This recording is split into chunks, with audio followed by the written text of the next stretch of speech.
Welcome to Mirror Maze. Oh yes, welcome. It's Aurenza and today's topic is going to be about Mirror Maze.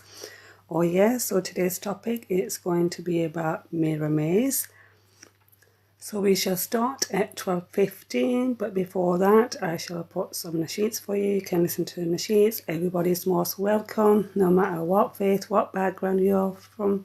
You're most welcome here. It's to do with the mirror maze today, trapped in the mirror maze, the relationships. The mirror maze is when life is confusing, overwhelming, and you keep finding yourself back in the same places, the same thoughts, the same patterns. Absolutely. So today's topic is going to be about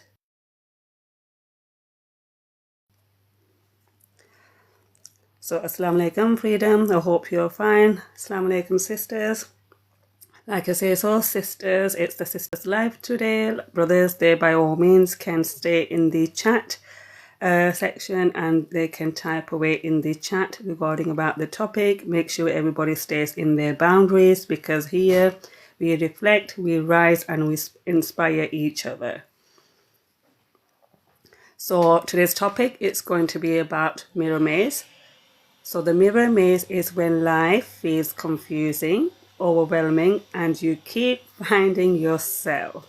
Where do you keep finding yourself? That is the question that you need to also ask about yourself. So finding yourself back in the same places, the same thoughts. How many of you have you been back in the same spot, same spaces, and same thoughts? And if you would like I said, the sisters, if you would like to join the panel, please let me know in the chat section and make a request. I will add you in the panel itself. But here, let's listen to a nasheed. It's a beautiful nasheed. It says, keep away from negativity. So let's start with the negativity. Get rid of the negativity. And it's a Sunday. It's a beautiful Sunday afternoon. Oh yes, it's hit 12 o'clock and it's a beautiful Sunday. This is for everyone out there who's listening. De Copenhague hasta el Caribe, siempre real y sincero. Oh, yeah, dímelo. Say I never settle for less, triple down on positivity. Dark clouds, they come and they go all the time. My eyes on the prize, so I pay them no mind. And always giving my best. Say I gotta get up and get on my way. Leave the negativity way behind me. Say I'll never settle for less. Sometimes it seems that we gotta lose it all before we can see that nothing lasts forever. Risk it all for love. Love is from above, and all my life is for you. So I'ma live it up. Siempre real y sincero. Y sincera es la música. I'ma live it up. Con amor verdadero. Vamos pa'lante. Yes, sir. Have you ever? How's everybody's weekend been so far? And in the comments, please type, is it your mind? I spent many days lost in myself, drowned in this world, had to reset. I never ever go back to that again. Let's get the mirror in the comment section. So I want everybody to send the mirrors in the comment section. Never settle for less. Sometimes it seems that we gotta lose it all. We need to see so many mirrors today in the comment section. So when you do join, hit the mirror image.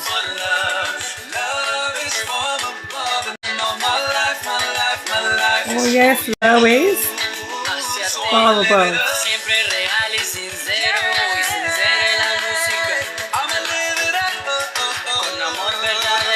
Make sure you live it up, live your life. Líbrate la mente, líbrate la mente, grita lo que sientes, grita lo que sientes, líbrate la mente, líbrate la mente, líbrate la mente, un amor verdadero, vamos pa'lante, la vida es lo mejor sin poner interrogante, vamos pa'lante, mi gente pa'lante, la vida es lo mejor sin poner interrogante, siempre real y sincero. So enjoy your dinner sheets and we shall hit the top topic at 12:15.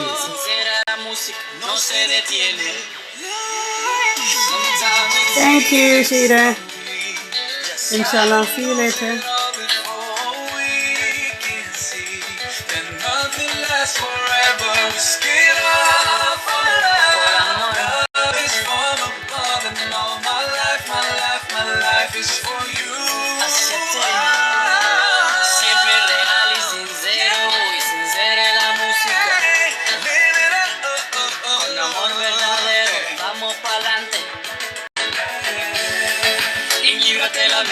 Líbrate la mente, grita lo que siente, líbrate la mente.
I know that you could easily take away everything you've given me, and I try to remember. Welcome to Aurenza. Oh yes, welcome to Aurenza Mirror Talks. Today's topic is going to be about mirror maze. The mirror maze is when life feels confusing, overwhelming, and you keep finding yourself back in the same places. How many of you are in that trap? Make sure you share this with your loved ones. And do not forget to tap the screen. Tap the screen if you can hear me clearly, and tap away. The more you tap, the more TikTok will send this live to many people.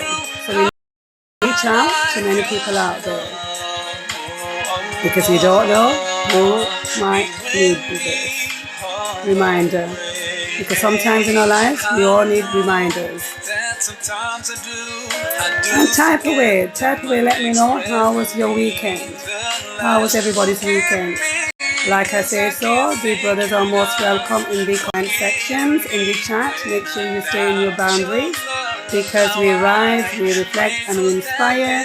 And to my absolutely beautiful ladies out there, girls and the sisters, if you would like to join the panel later on, then by all means let me know. I will add you on the panel.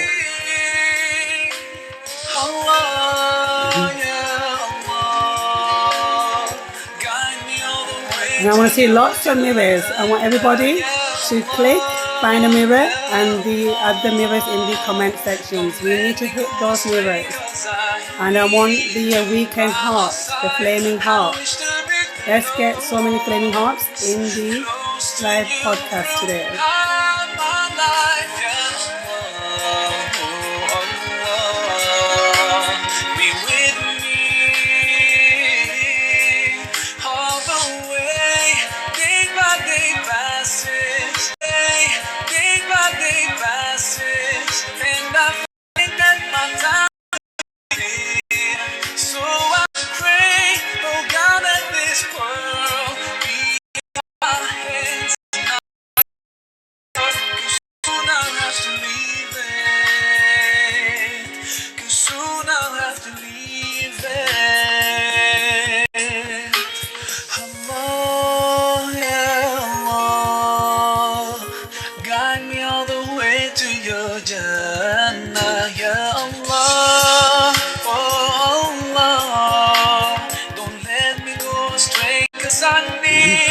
Yes, today's topic is going to be about mirror maze, inshallah. So grab yourself a cup of coffee, cup of tea, cup of chai chai, and let's start the live podcast later on.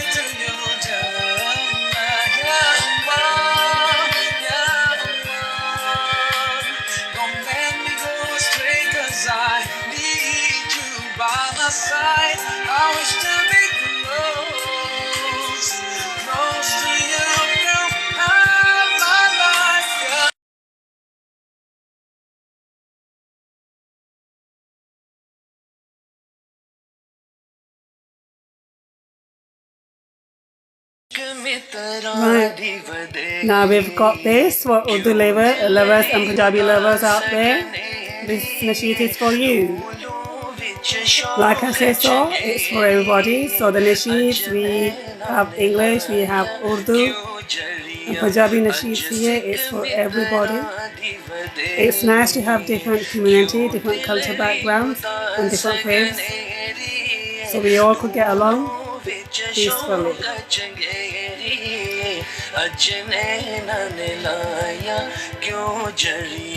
Subhanallah, Subhanallah, Ya Rasulallah.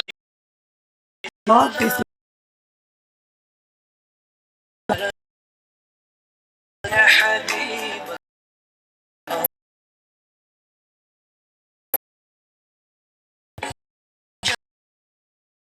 And I know always the silent listeners out there, please, we need your support, the way you listen.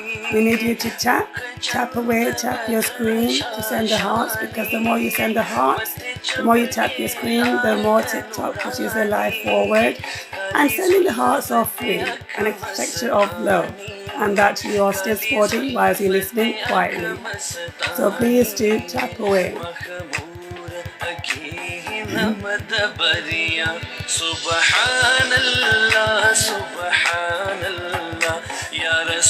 let me know in the comment sections where you're listening from. Which country are you from?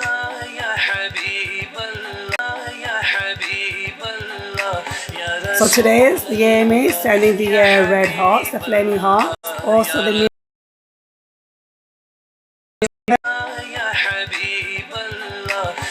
So today the aim is sending the red hearts, the flaming hearts, also the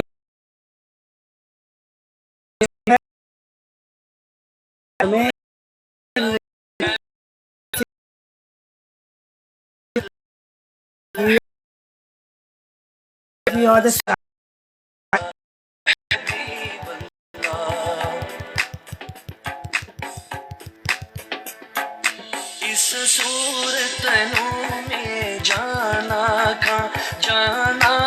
के जाने जहाना का इस सूरत जाना का सच्चे आका तेरा बदी में शाना का सच्चे आका तेरा बदी में शाना. We will be starting soon. We've got a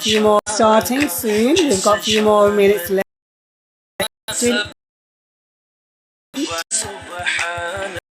Not just outside.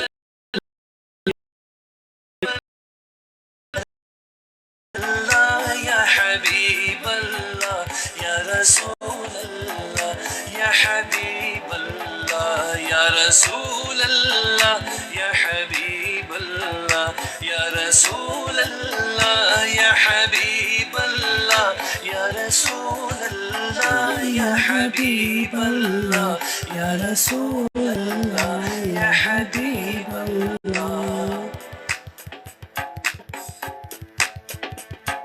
سبحان الله ما أجملك ما أحسنك ما أكملك سبحان الله ما أجملك ما أحسنك ما أكملك कितने मेरे अली कितने तेरी Subhanallah.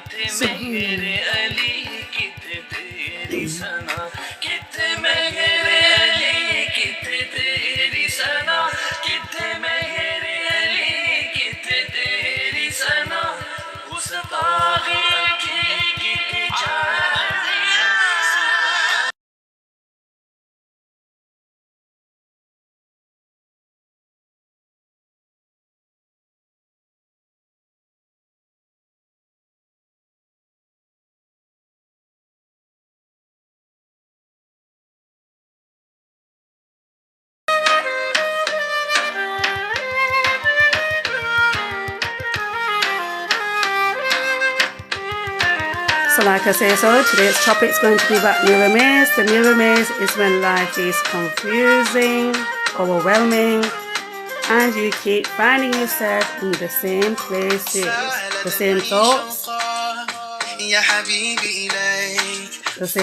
the same patterns.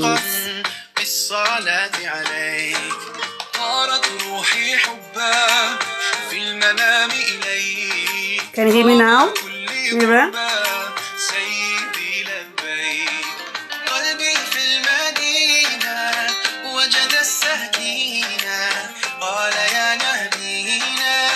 Thank you.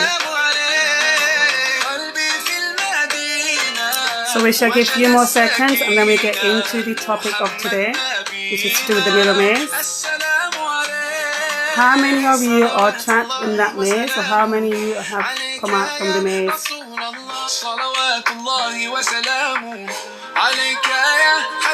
No worries, hon.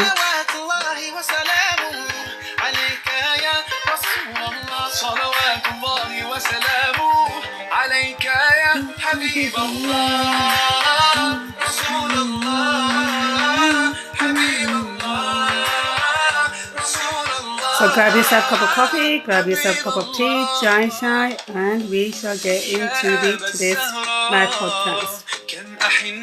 What do you think of the nasheeds? And if there's a particular nasheed you would like me to play, then send it in the chat.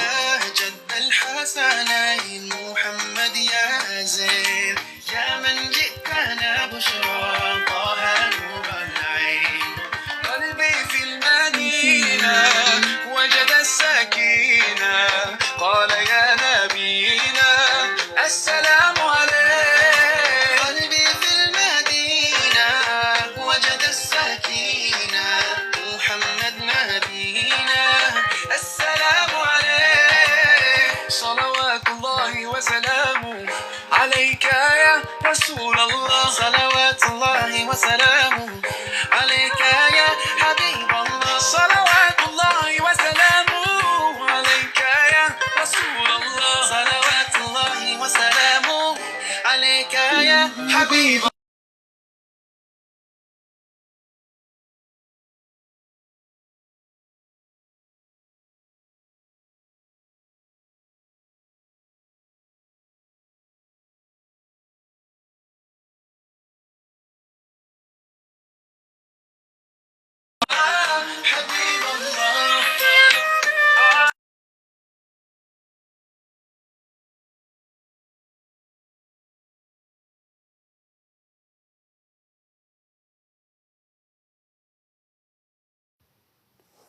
So mirror maze, the mirror maze is when life is so confusing, it feels overwhelming, and you keep finding yourself back in the same places, the same thoughts, the same process.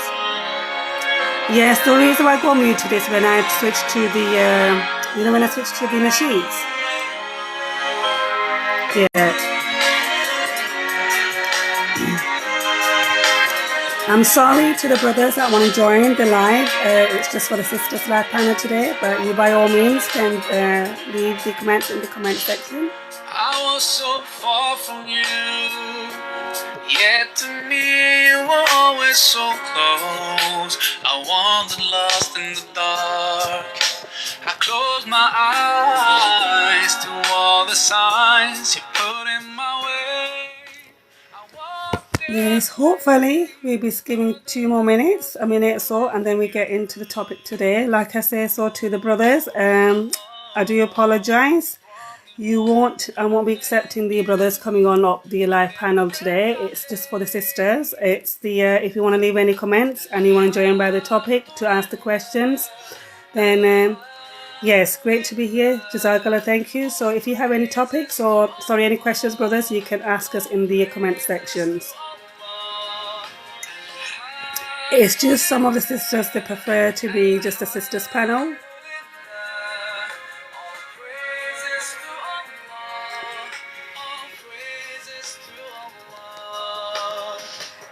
I never thought about all the things you have given to me.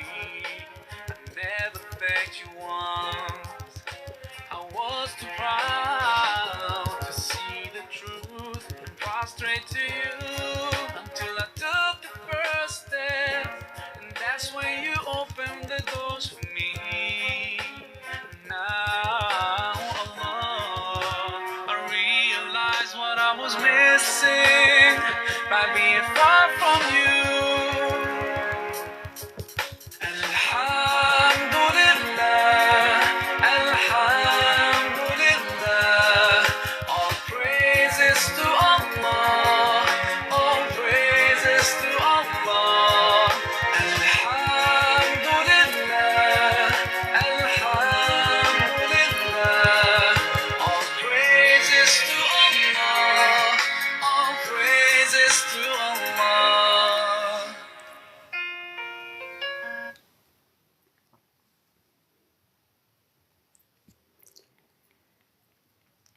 Okay.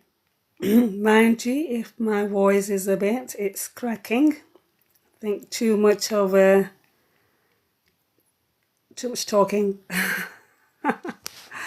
So, like I said, Assalamu alaikum wa rahmatullahi wa barakatuh to everybody. Hi, hello to everyone, every individual. I hope you had a beautiful weekend. How was everybody's weekend?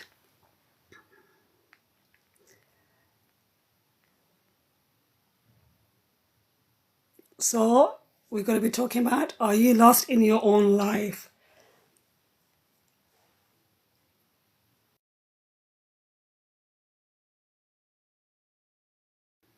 Alhamdulillah, mine was fine, a bit busy. I went, like I said, so I was out. I was at my sister's house.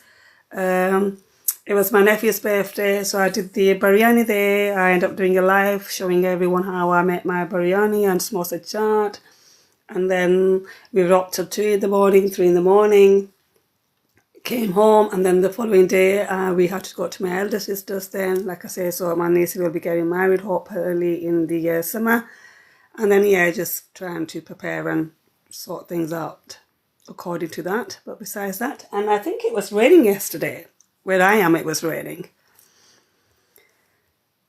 So are you lost in your life?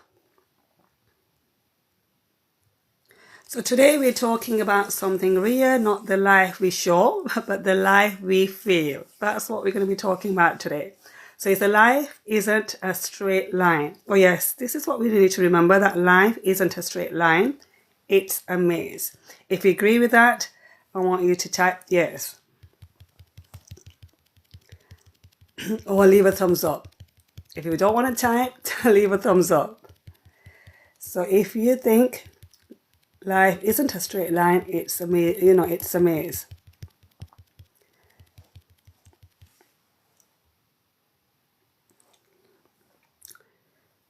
Now let's do an activity. There's an activity I want to do with everybody. I think we do it now and then we do it later on as well.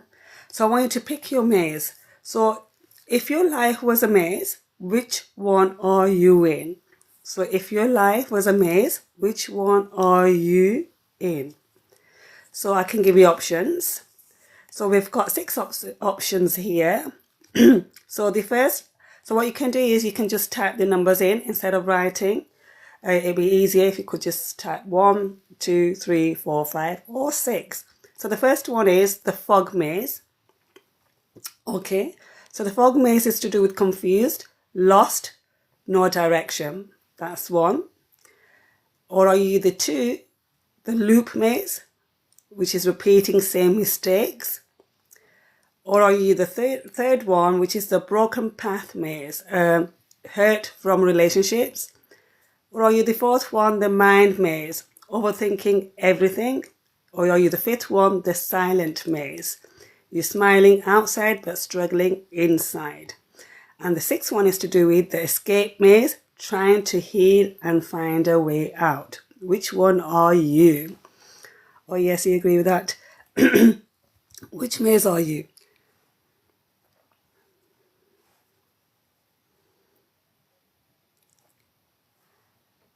A hybrid of the first four. I agree with you. It can be few, not one. You've got that right. Spot on. Hello, how you doing? Hello. Oh, look, yeah, how are you? I'm good, I'm good. I saw the live with the biryani man. You were cooking for a tribe, mate. Yeah, I I saw know. the digs and I was like, what is she doing, bro? Oh, yeah, Mm, yeah. I There was love like it. 25 of us. Mm. So, and do you know, can you believe it? Every Eid, that's how much I do. I make even probably more than that. Oh gosh, I couldn't. Our family used to do that, but I think the more like we got close to like our extended families, it started turning into a thing where they make the dessert at home, but everything else, it's like they go out. So they give the women a break as well. But before it used to be like, oh my God, we're cooking for 40 plus people. Yeah, crazy. Mm. Yeah, that's good. Yeah, yeah. No, with me, it's like I say, so it was my nephew's birthday, and then Okay. there was us, so there was us sisters, and then like obviously her friends, and then one, two of my cousins, and then that's it. But altogether, there were about 20 of us, you know, by the time you add the kids and everyone, 20, 25. And then what we do is then they have it the second day as well. And then everybody wants to probably take a bit home as well. So, yeah. I'm glad you saw that. Yes, it was just the last minute. I thought, why not? Yeah, I was going to do it from the beginning, from the starting, but you know when you get someone else's place and then I'm cooking, and then I just started and I didn't. And that time I had already done the masala, and I thought, no, let me come on for a bit. Yeah. I Yes. mean, it So no, did I look agree with you. delicious. I won't lie. Yeah, carry on. Yeah, yeah. Actually, it's the first time, and normally because biryani you have to have it a bit of a spicy in it. It has to be mirchi. Do you know what I mean? Yeah. Have you But tried Sindhi biryani? Oh my God, sorry. yeah, I'm talking. Go I crazy now. can't make that. It's the one that has raisins in, isn't it? And cashews, you know. No, Well, which that's one's that? so Sindhi biryani, it's like, normally we put like 4 or 5 green chilies Walaikum salam. in the handi. They put like 20 something. Okay.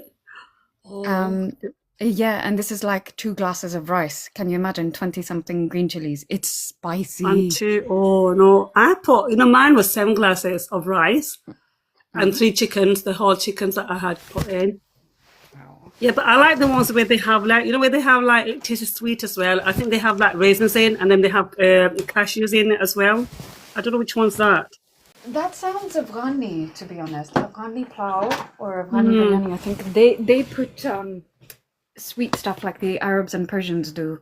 Yeah, and so it's like spicy and sweet at the time as well. So when you can Yeah. say I like that. But I don't think I have to try to make that. I've never made that, but yeah. But I normally just make this chicken or lamb. Yeah, they're still good. Yeah, okay. Back to the mazes. It's a confusion and Okay, a this looks hybrid like, of. yes, this looks like an interesting topic. Hopefully, it is going to be an interesting topic. And like I say, so the brothers, I do apologize. I would like to have you, but then we have some sisters saying that they don't feel comfortable when they come up on the panel. So, sisters out there, if you're there, you're listening, and the one sisters who say that, you need to join the panel, because then obviously there's a brother out there, they want to join, and then they miss the opportunity out. So you lot need to really come forward there to join the panel, because otherwise it doesn't be fair, right?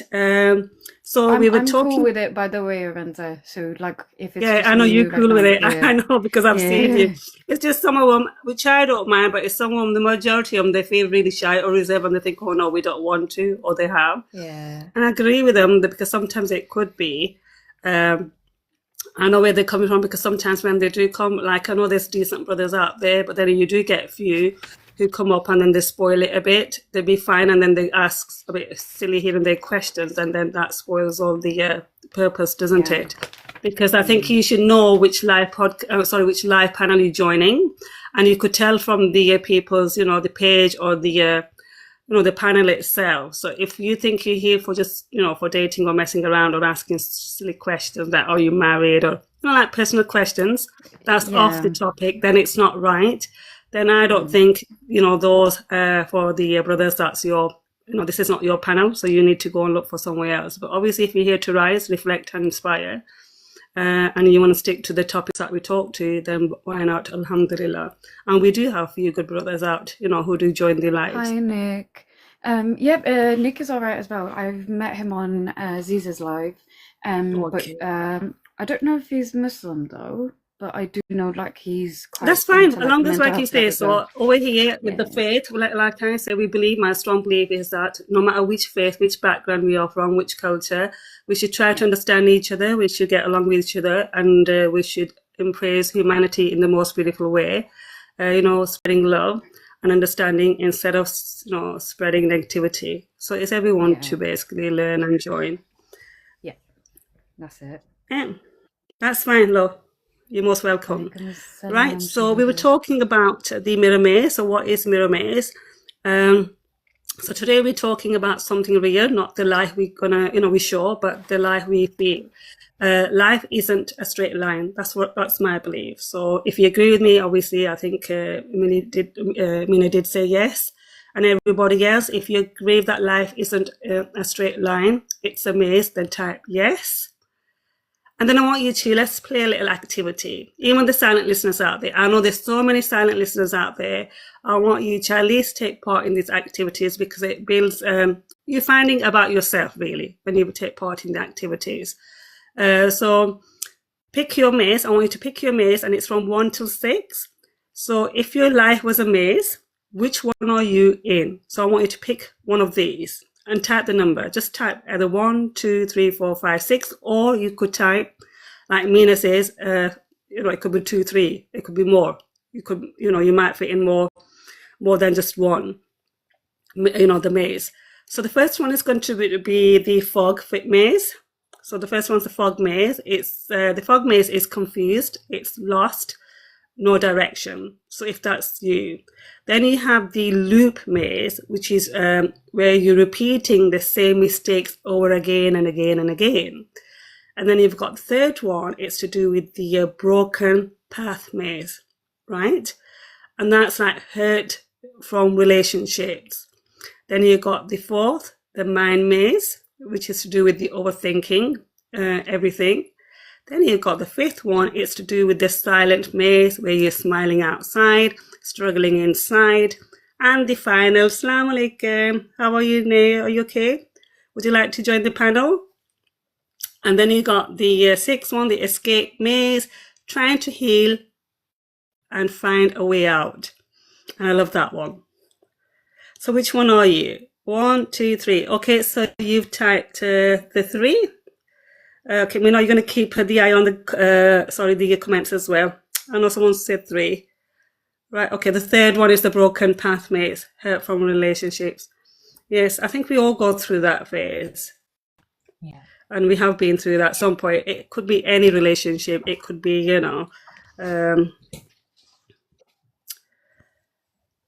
I think it's part of the human existence, isn't it? So when we go through different stages in life, I mean, it's inevitable that we're going to experience pain, loss, grief. And I think it's just one of those phases when you're processing, and sometimes the emotions are so heavy that, you do feel like things are broken. You start to focus a bit more on the negative rather than the positive. So I think pretty much everyone's been there. Nothing unusual. Assalamu alaikum barke. Can I pick more than one? Aurenza, I don't know if you're muted, but I can hear you. Yeah, Nick, I said mine is a hybrid of the first 4. Yeah, now we can. Stop muting yourself, woman. Hello. Hello. Put it on a hold. I Oh, don't know why it's doing that. are you switching between apps maybe? No, it was And just it she's was gone just keep again. moving in, and I don't know why because we can see your face. Oh my god! Okay, can you see my face? Yes, I know. I'm trying to change the thingy. Can you see it now? No. No. Oh gosh, I wasn't Sorry, even paying Toby. You know, attention I'm to still the in my night screen. I'm so clothes. sorry.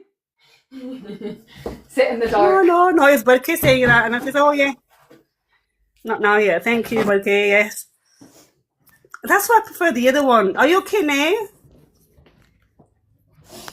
Welcome Salam to panel, Aurenza. Nay. Salam everyone. Like, Thank Walaikum you. salam. Thank you. Yeah, Are you much Salam. feeling better. better Thank now? you. Thank you, sir. Oh, that's good. Yeah, much better. Thank So you, sorry. sis. Thank you. Right. Okay. Thank you. So which one? Sorry. So one said the broken path maze from relationships. I think that was Nick. And then you picked few Mina. Which one would you fit in, Ane? Which one do you think? Few in there? Then which Mina maze would you be? Oh, One of you. would you mind would you mind repeating them? Because I kind of joined and you were at the, I think, fourth or something. And Yeah. then I started looking for my AirPods, so I kind of missed it. Right. Yeah. Oh, yeah. That's fine. Yeah. So the first one is to do with the fog maze. So that's to do with the confused, lost, no direction. Then you have the second one, which is to do with the loop maze, repeating same mistakes. And then you have the third one, which is the broken path maze, hurt from relationships. We had someone saying that from the chat as well. Then we've got the fourth one is to do with the mind maze, which is the overthinking everything. The fifth one is to do with the silent maze, the smiling outside but struggling inside, where you don't show your emotions, basically, the fifth one is. And then you've got the sixth one is the escape maze, trying to heal and find a way out.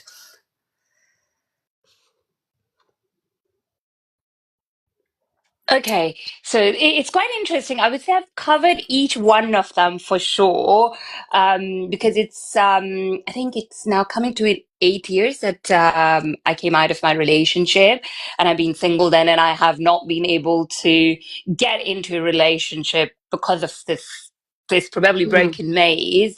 Um, I definitely think. Up till 2024, I definitely was in the stage where I was trying to find escape through, a lot of traveling and, running away from my problems. And 2025, I would say I definitely did try to face it. And interestingly, if you ask me now, I wouldn't say I'm in a state where I'm in a broken maze state of mind for a relationship, because I've been there where I've done overthinking, overly, all of them. Literally, I'm not kidding you. Every single one of them I've been through. mhm. Today, if you ask me, and I wouldn't say it's more to do with relationship, I would say it's more to do with work. I would say I class myself being in a limbo. And Mhm. and it's interesting because I kind of wanted to talk about it, because I feel like the reason I'm in a limbo is because I've got this my own defined state of happiness or a destination where I wanted to reach, and I was somewhere where I've left that all and evolved and started my spiritual journey and everything, and now I'm this in this constant state of journey, and I feel like I haven't reached that destination, but then, like, I was reflecting upon it yesterday, and I'm like, but is the destination that I've defined is the right destination? Or is it my Absolutely. mind playing games on me saying that's actually your state of joy? Um, If that makes sense, Orenze. So yeah, it I is. feel like I'm kind of in a limbo right now, because, yeah, because I kind of feel like same about my relationship as well. I want to be in a relationship, but I really don't want to go out there to explore it as well, because I'm like, am I willing to am I willing to trust someone again? So I'm not willing to open the doors of my heart, but I've opened my mind where I've kind of, yeah, like, because I have got a lot of pressure from my parents. So I was like, okay, if the right person comes along, I'll be open to it, but I'm Inshallah. not there yet. So I would say Yeah. I'm in a state of limbo. So, no, I can relate to that. For me, it's been 3 years since I've been by myself, and I have my own place. I have my own ideas of what I want to do with life. And the pressure from the family is quite the same in the sense that, it's unnatural for them to see a woman uh, not want to be like a housewife and have babies and all that shit. But I just feel like Yeah. obviously you need to be healed enough and resilient enough to handle, because it does take courage, it does take strength. If you cannot handle yourself, Yes, I'm gonna then just trying to add my headphones on because obviously I yeah. know I think Nick wants to join in, so we give him a chance. Although the sisters are not joining in, who were. So just give me a few. If I go off, it's to do with the I'm trying to sort this headphone thing out. Okay, yeah, So that's you want fine. to continue with your talk. I'm sorry about this, but No, it's all right. No, that's okay. That's okay. Yeah. So, no, I'm in a similar position in that sense where the pressure is there, you know, like I'm the only woman out of 35 female cousins who's got a career, who doesn't want to be married just yet. Again, like you, if I meet the right person, that's a different story, but I'm not going to go chase. So I understand that logic, because I just feel like when you chase something and it doesn't turn out the way you've kind of imagined it in your head, there's a lot of room for low level emotions like, you know, being disappointed, something not meeting your expectations type of thing. But I think finding purpose helps. I don't know if that makes sense. Like, what do 100%, you? 100%. And I think, but you know where it gets tricky. So I'm trying to build 2 startups right now, right? So there are days, Yeah. of course, I'm emotionally drained out. And I think, you know, sometimes you just want to rant. And when I rant to my family, I think my dad especially, he feels like, now see, if you had a partner, you could have done it with him. And I'm like, am I going to get a partner just to rant at him? Are you for real? Or if I'm, let's say, not feeling well, right? And I'm like, Yeah. there's nothing special he would do. I have to go get antibiotics from the GP. He wouldn't be able to do anything. He was like, yeah, but you In know, you're fact, just they having can some. make it worse. Sorry, I'm Exactly. interrupting There you. you go. Yeah.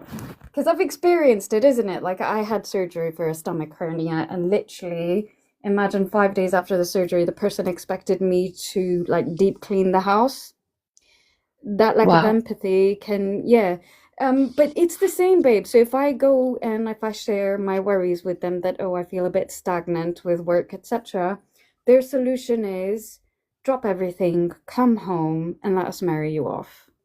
yeah, So it's parents, man. That's how they're showing concern, because that's the way those issues were resolved back then. Yeah. Yeah. Yeah. Mm. But yeah, I'll give a chance to other people to speak as well. Sorry.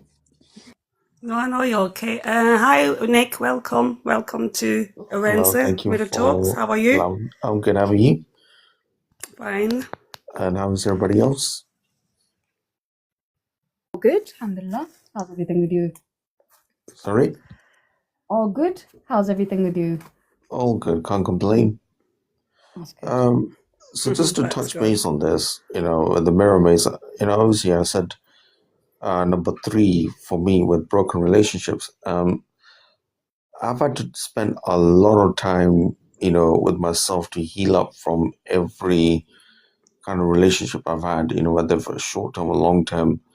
And even with myself as well, like, having my own personal relationship with myself, like, how do I see myself? How do I conduct myself? How much trauma am I carrying? So that goes, that links into number 6 as well. So and to just do all that inner work to get to where I am today it was never an easy journey. And I don't think it ever will be. But I think, one fundamental thing that I've come to understand is, we're always healing. Whether if it's physically, mentally, emotionally, we're always going to be healing one way or another. Exactly. So, And we've got professional here. We've got Berke. She can introduce herself and everybody can introduce themselves. Like I said, Nick, what you do, where you're from, Day as well, because like I said, so we know Mina, we know each other. I don't think Nay, probably it's your second time coming on, isn't it, love? So if you could give your short introductions, and then Berke, like I say, so she's a very professional. We let her start first to introduce herself. Berke, Assalamu alaikum. Wa alaikum salam wa rahmatullahi wa barakatuh. How you doing, everyone? I hope you're well. So I'm a psychologist, but I don't like to introduce myself as a psychologist. I like to introduce myself as Barke beyond Hero CSE. Now, this is something that I am passionate about because it's I went through life, okay? I've made mistakes in life, so I've got lived experience. I don't wear it as a badge. I wish I didn't. But it's something that I can be able to say, I understand where if somebody's gone through what I went through, and if somebody gone through what they went through, I have a room or space that I can be able to lend a ear, to be there and just support in any way I can be. Now, I'm a coach, I'm a speaker, I'm a mentor and author. And also part of that, the background of psychology. And that is why I'm a psychologist, because of what I went through in life. Now, that is what I do. I do workshops, I do group settings. I work with only women and young people. I work with men only in a group setting, not one to one. And that is my preference. And this is something that I love to do. So I gain knowledge and then I share it to the world, but mostly to the people that they actually need it, the people that they don't know about. And so I can be able to open up my in any form of way that I can support them. And that's what I do. Now I'm going to let Nick introduce himself, and then we'll come back to the conversation if that's okay with everyone. Sure. So, my name's Nick. I've been on this platform for 4 years now. I work in the medical sector as well. So I work in a private doctor's clinic.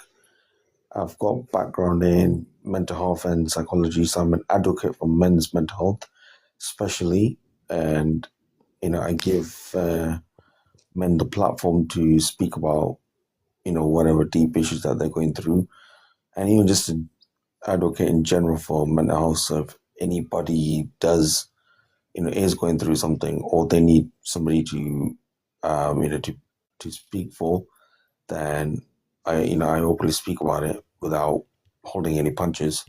So that's me in a nutshell.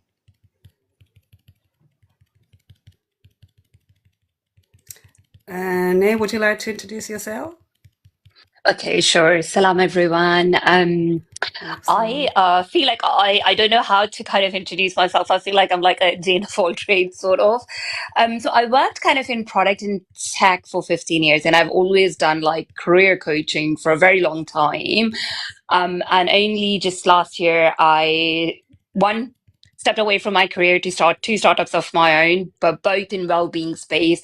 And I started growth mindset coaching. And the reason for growth mindset coaching was because I feel like a lot of the time it was tying into how I was doing the career coaching, because I felt like people weren't progressing because they had this fixed mindset. This is how I need to progress up. And I think gradually transition into a little bit of spiritual growth mindset. I'm still on my own learning journey, so I wouldn't say I'm an expert in any of that.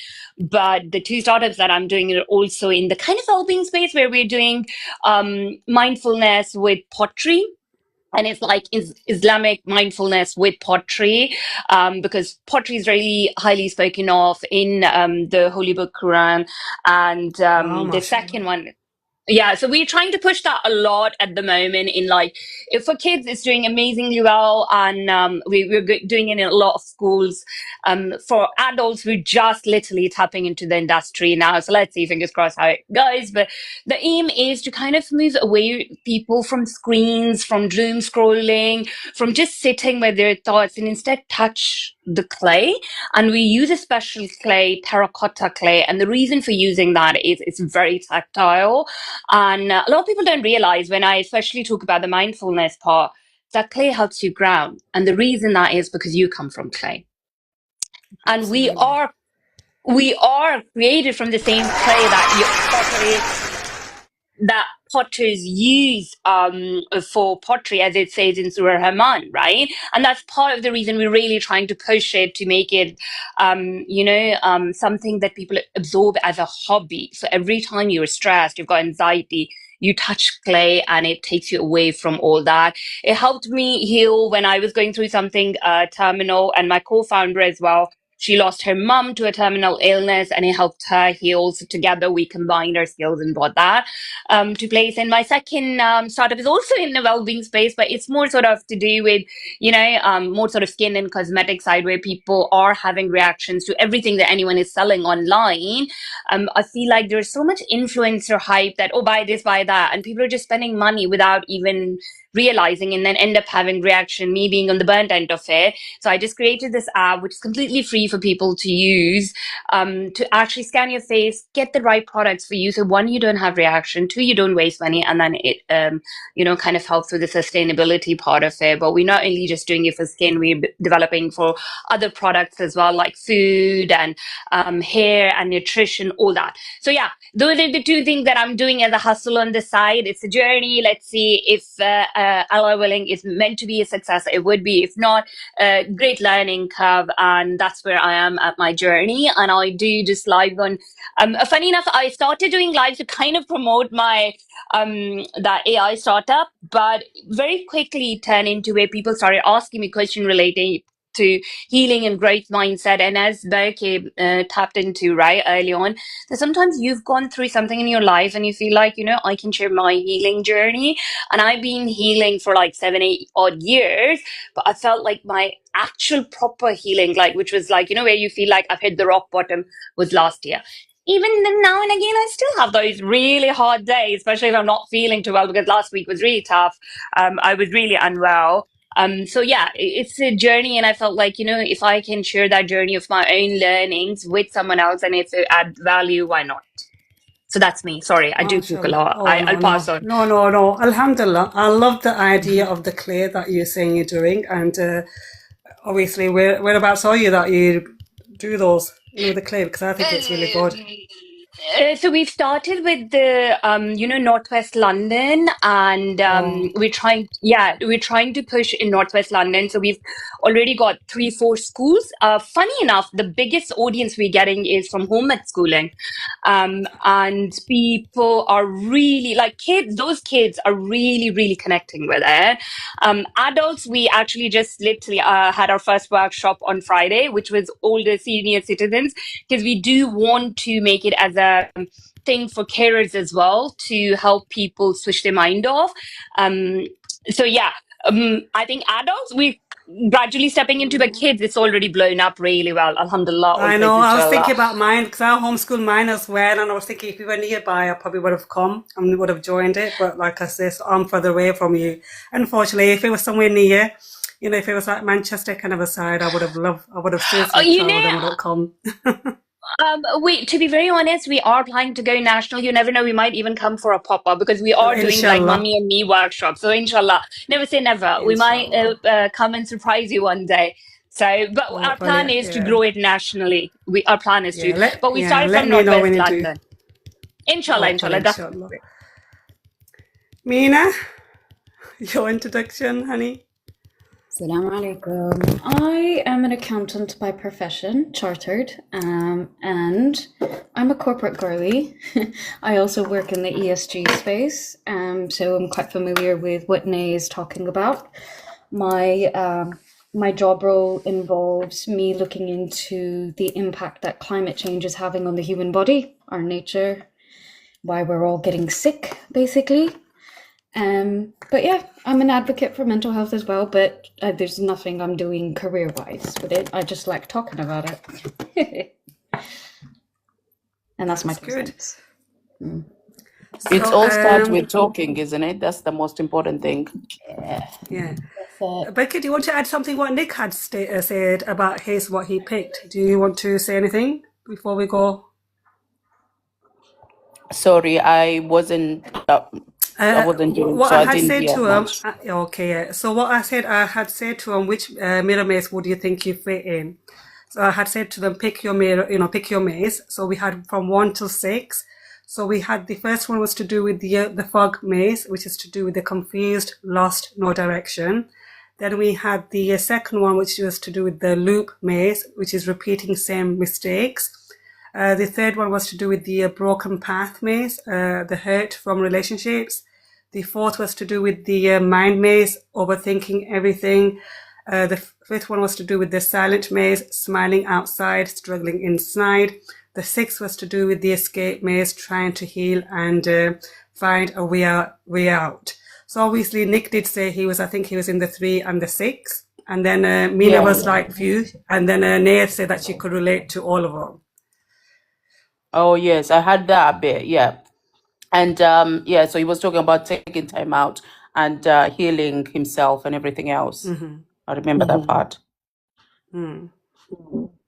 I think all those steps is part of a journey that every one of us experience in life. But the last one is the people that really wake up to choose that space, because healing is, first of all, acceptance of what you're going through and taking responsibility of your situation. Now, a lot of people may not want to, it takes a strong person to do that, because everything in your body and your mind is telling you, let's distract ourselves, let's go find someone else to fill up the void, or find something else to fill up the void. So it takes courage, and for people who are going through the last and the sixth stage is the most amazing people, because they kind of become resilient and they build something so unique, because if it happens again in their lives, like the same problem shows up early, they will deal with it early. They would not let it happen over and over again to them. You know what I mean? Because they've already accepted it. They already know I was part of that experience. I was participating. And because of that, it gives you that space of like, I'm not willing to participate in that again, when it shows up again. So that's what I'm going to say for the moment. Absolutely, and it was beautifully what you say. Like you say, the sixth one is the most one. The people who do come out from there or who are working towards that, they're the one that really are, literally, like you say. So they really come out from that. They tried and they have come out from that trap maze. Not fully, but yes. Nick, do you want to say anything? Yeah, so I was just going to add that it takes a lot of courage for anybody to get from 1 to 6, and it takes time. Like, we're not just going to wake up one day and we're like, oh, you know what, I'm completely healed. Like, it doesn't work like that. And I think people have this misconception. Nick, people do say that though. Yeah, I know people say that, but this is what I'm saying, that this I'm trying to clarify, that there's this misconception that healing happens quickly. It doesn't. It takes time. It's a process. It's like, when you get hurt, when you graze your knee, or when you've had surgery or something, you're not going to heal overnight. It's very real. It takes time. Your body's going to fight, the infection or whatever it is. Like, your body's going to fight, your mind's going to fight pain. You're constantly going to, be overthinking. There's a lot of steps to healing, in my honest opinion. And I think we just have to remain very grounded when it comes to healing, and not push, and just trust the process. And we forget to trust the process. We forget to allow ourselves to heal. And it's a choice. We can be damaged, or we can continue healing. That choice is us. That choice is ours, in my honest opinion. And even if you're in the confused stage and you kind of think, am I healing? Am I not healing? That is the time to figure out where you're at. That's the right time to to see where exactly where your mindset is, where where you are spiritually, where you are emotionally, where you are mentally, physically.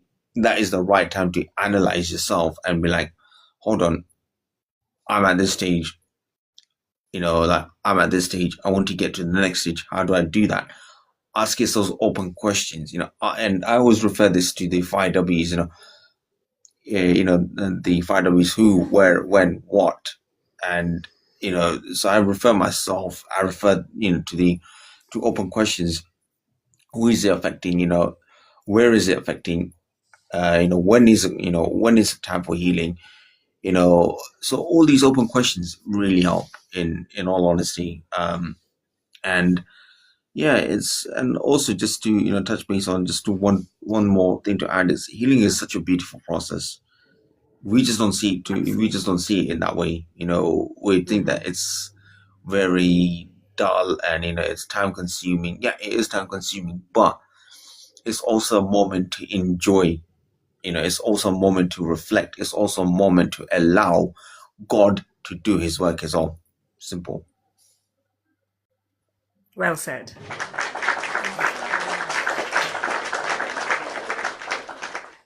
Nay, do you have anything to add on that, honey?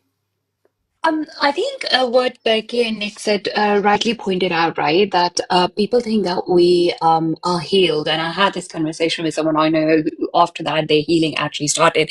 But part of the reason is because of our modern psychology, be it you take Freud or even Adler's, where I do prefer Adler's psychology, but it still is very much about mind, right? Where healing sometimes mostly, I believe, comes from the heart. So I think it's the modern psychology. When you go for therapy sessions, you probably go for 6 therapy sessions and they're like, you're good to go. You've got all the tools. Now you've started your healing journey and you'll be all healed. When that's actually not true. The healing actually does start from the self-awareness part where you need to be more self-aware where I am at my journey. What is it that is my triggers? And what is it that I need to heal? And yes, it's a process. It's not just going to happen overnight. Sometimes it might take you years, and especially if you in that running away state, right, where you're trying to escape from it, then it can be longer because you don't know how long you're running away from it, right? So I just honestly do believe it. Part of the reason people today are struggling in healing is because our modern psychology is pushing them to just think, oh, you healed because you've had 6 therapy sessions. You're in a good place.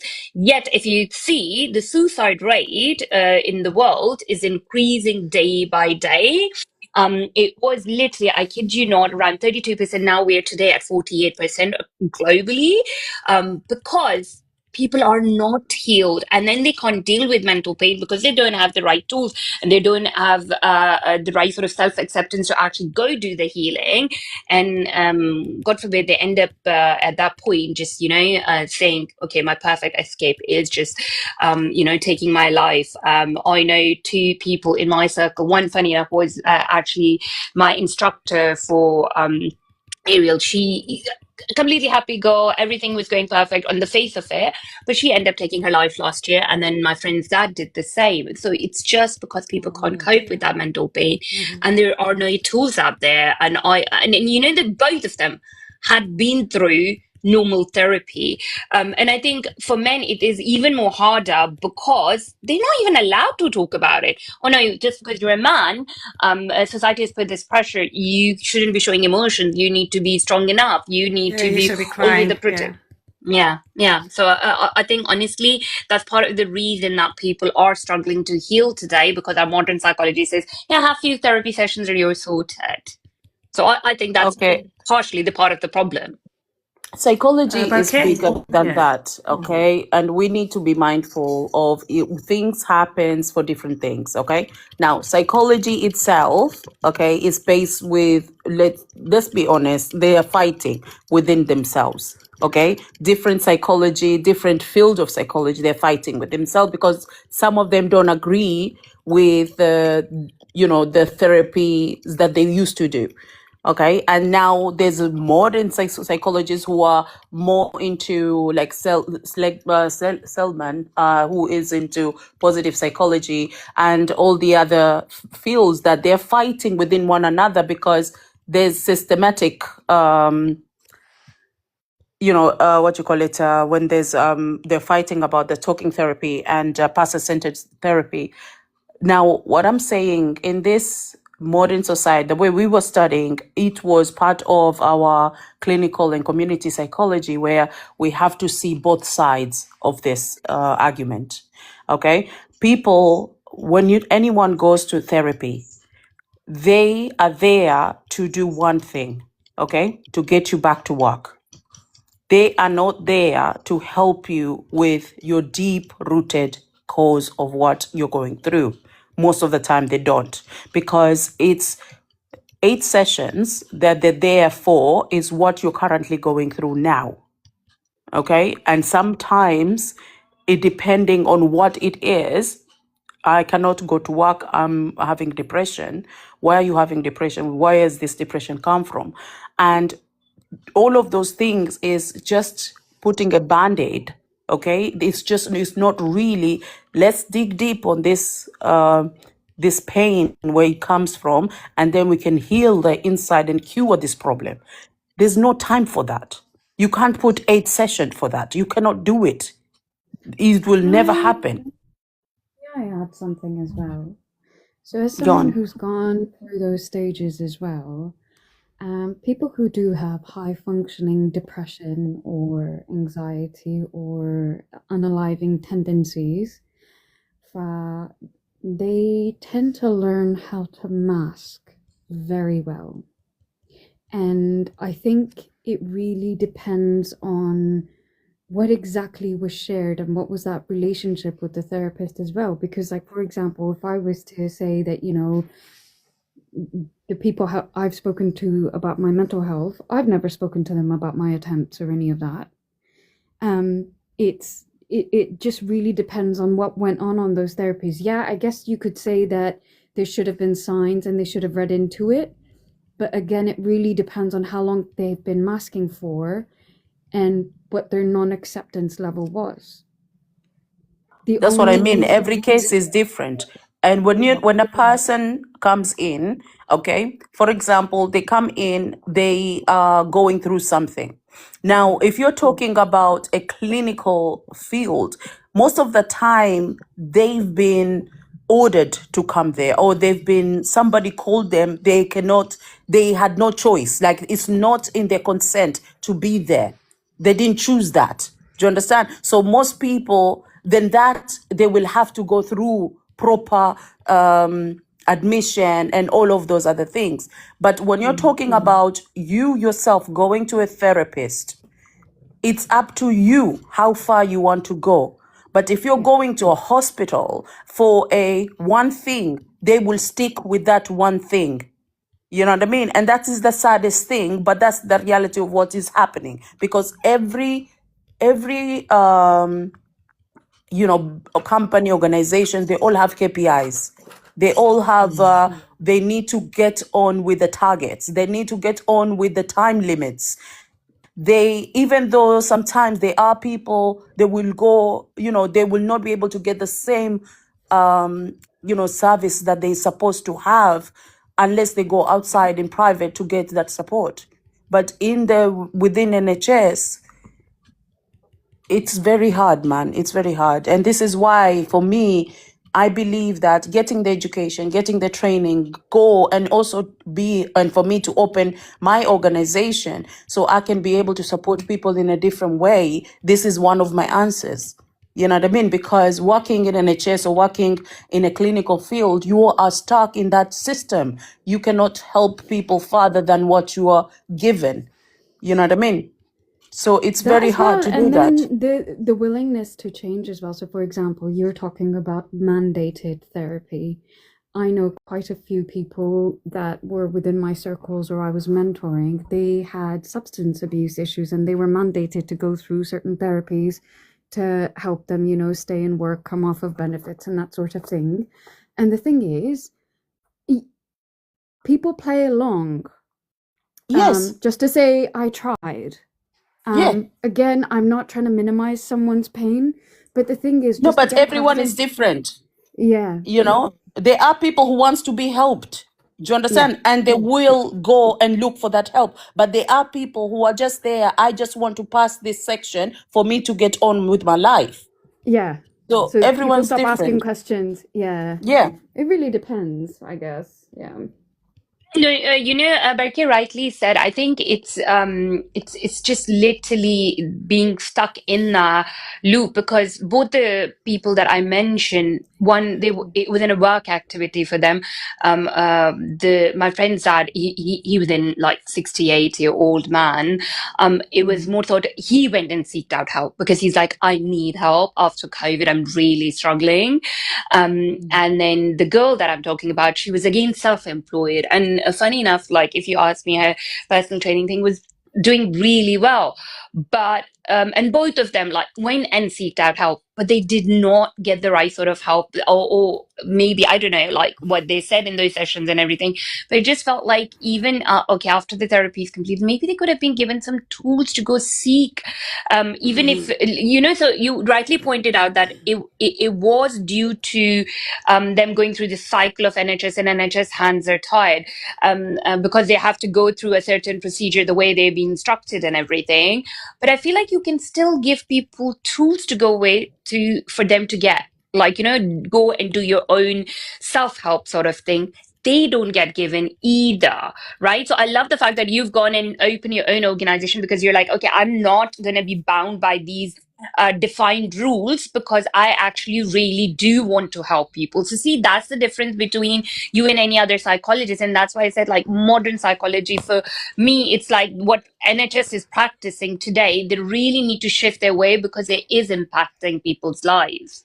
But also it depends, like, for example, if you're going through therapy, they are using some form of therapy technique. Okay, within that therapy technique, so either if it's a CBT or any other CBT, you have to do it yourself. Okay, you have to go through it. Like Mina was talking about recently when she was showing us about her diary. It's similar to that. You have to write down everything about your day. You have to. Yes. They give you, or they give you the questionnaires that you go through. You have to do that yourself. You man map your whole kind of Sometimes, scenario of but what can you're I add going that? through. Sometimes people don't, Yeah, sometimes people don't even be honest when they have to do those questionnaire. of course. Because the questionnaire, they are there for a reason. You have to be 100% honest. It's between you and obviously whoever's going to look at those questionnaire. But it's a sad reality. Sometimes we won't be honest in those questions. And how would you know? How would they be able to diagnose you what you are? And if not you're not going even to be that. honest? There's Do you know also, when you're what talking analogy about I would suicide use? as well, there's suicide tendency, but also there are people who, like, they are determined. This is what they're going to do. There's nothing. It's, you have to open up, okay, for when the therapist knows this person has suicide tendency, we can be able to put you in a different category. Do you understand what I'm saying? For people to actually want to give you that information, but also for people to catching up to you, to ask you everything is okay, what's happening. Do you understand? To go through different kind of therapy. But if you don't share that, it's not number. How are they going to find out? You know Can what I I mean? share an But there's always analogy? techniques that you can use as well. They give it to you. Go on, Mina. Yeah, the analogy I would use, to be honest, because they do give you Samaritan's numbers, they do give you the support line system, etc. But what I would say is, it's like your house is broken into. It's up to you to now call the police. Do you want to Yes, live? I agree with you, Mina. Yeah. Yeah. If you don't reach out and you And only don't if share you want to do that. Exactly. exactly. So you could freeze and you could just accept what's happening to you and allow the damage to be done, or you can really take a look and make the decision to stop and reach out. Because I just feel like even in our cultures, majority South Asian cultures, I'm not sure where you are from, Nay, but even if you talk about mental health issues or suicidal tendencies, this is at least what I've experienced, is people will invalidate it so quickly. They'll say it's because you're a weak Muslim, you don't have faith, you're not praying, you're ungrateful. There was a and person that's on the live reason. did that. There was a Yes. person I couldn't understand. I was like, what are you talking about? Yeah. Because he was talking about mental health, and he was just kind of like, oh, because your religion, you're not spiritually strong, or you're not, your iman is not good with God. I was like, what? Exactly. This And the so thing sad. is, Wallahi lazim, it made me feel like, what? And the thing is, they use religion to increase the struggle rather than bring peace. Because if we were to really look at it closely, the prophets did Yes. struggle with mental health. They did Yes. reach out to God. They Yes. did Yes, have for the best 10 years. intentions. Yeah. But Hazrat Noah, 900 years, babes. But it's how you view things. And I feel like when people share, especially men in our cultures as well, when they share their emotional status, it's considered very unmanly. They're automatically told you're feminine, you're not man enough. So I feel like we as a but community, that we is need to make... all the stigma of mental health. Yeah, exactly. It's just so sad. It is, yes. But well said. I do agree with you there as well, Mina. You say so. Always, and it's a sad reality. So the next thing is that life is a maze, like I said. So from the outside, people think you've got it together, but inside, you're turning corners. You know, you're hitting walls. You're going back. You're trying again and again. But some of us are not lost. We're just tired of trying the same path. And that goes with the same what we're saying when you go and seek help. You need to be honest with yourself. You need to be 100% what you're feeling. You need to, you need to express that, especially when they give you certain forms or applications or questionnaire that you need to fill in. It's specific for that reason to know where you are with your mental health. So the next one is going to be relationships as mazes. What do you think about relationship as mazes? Because not every relationship is a straight road as well. So some are loop relationships. Which ones would you put? Okay, let me ask you first because I've got my own opinion on these. Which one would you think would go in loop relationships?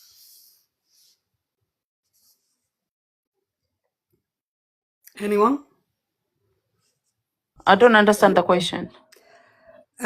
Not every relationship is a straight road as well. So, loop relationships, I mean, same argument, same pain in certain relationships.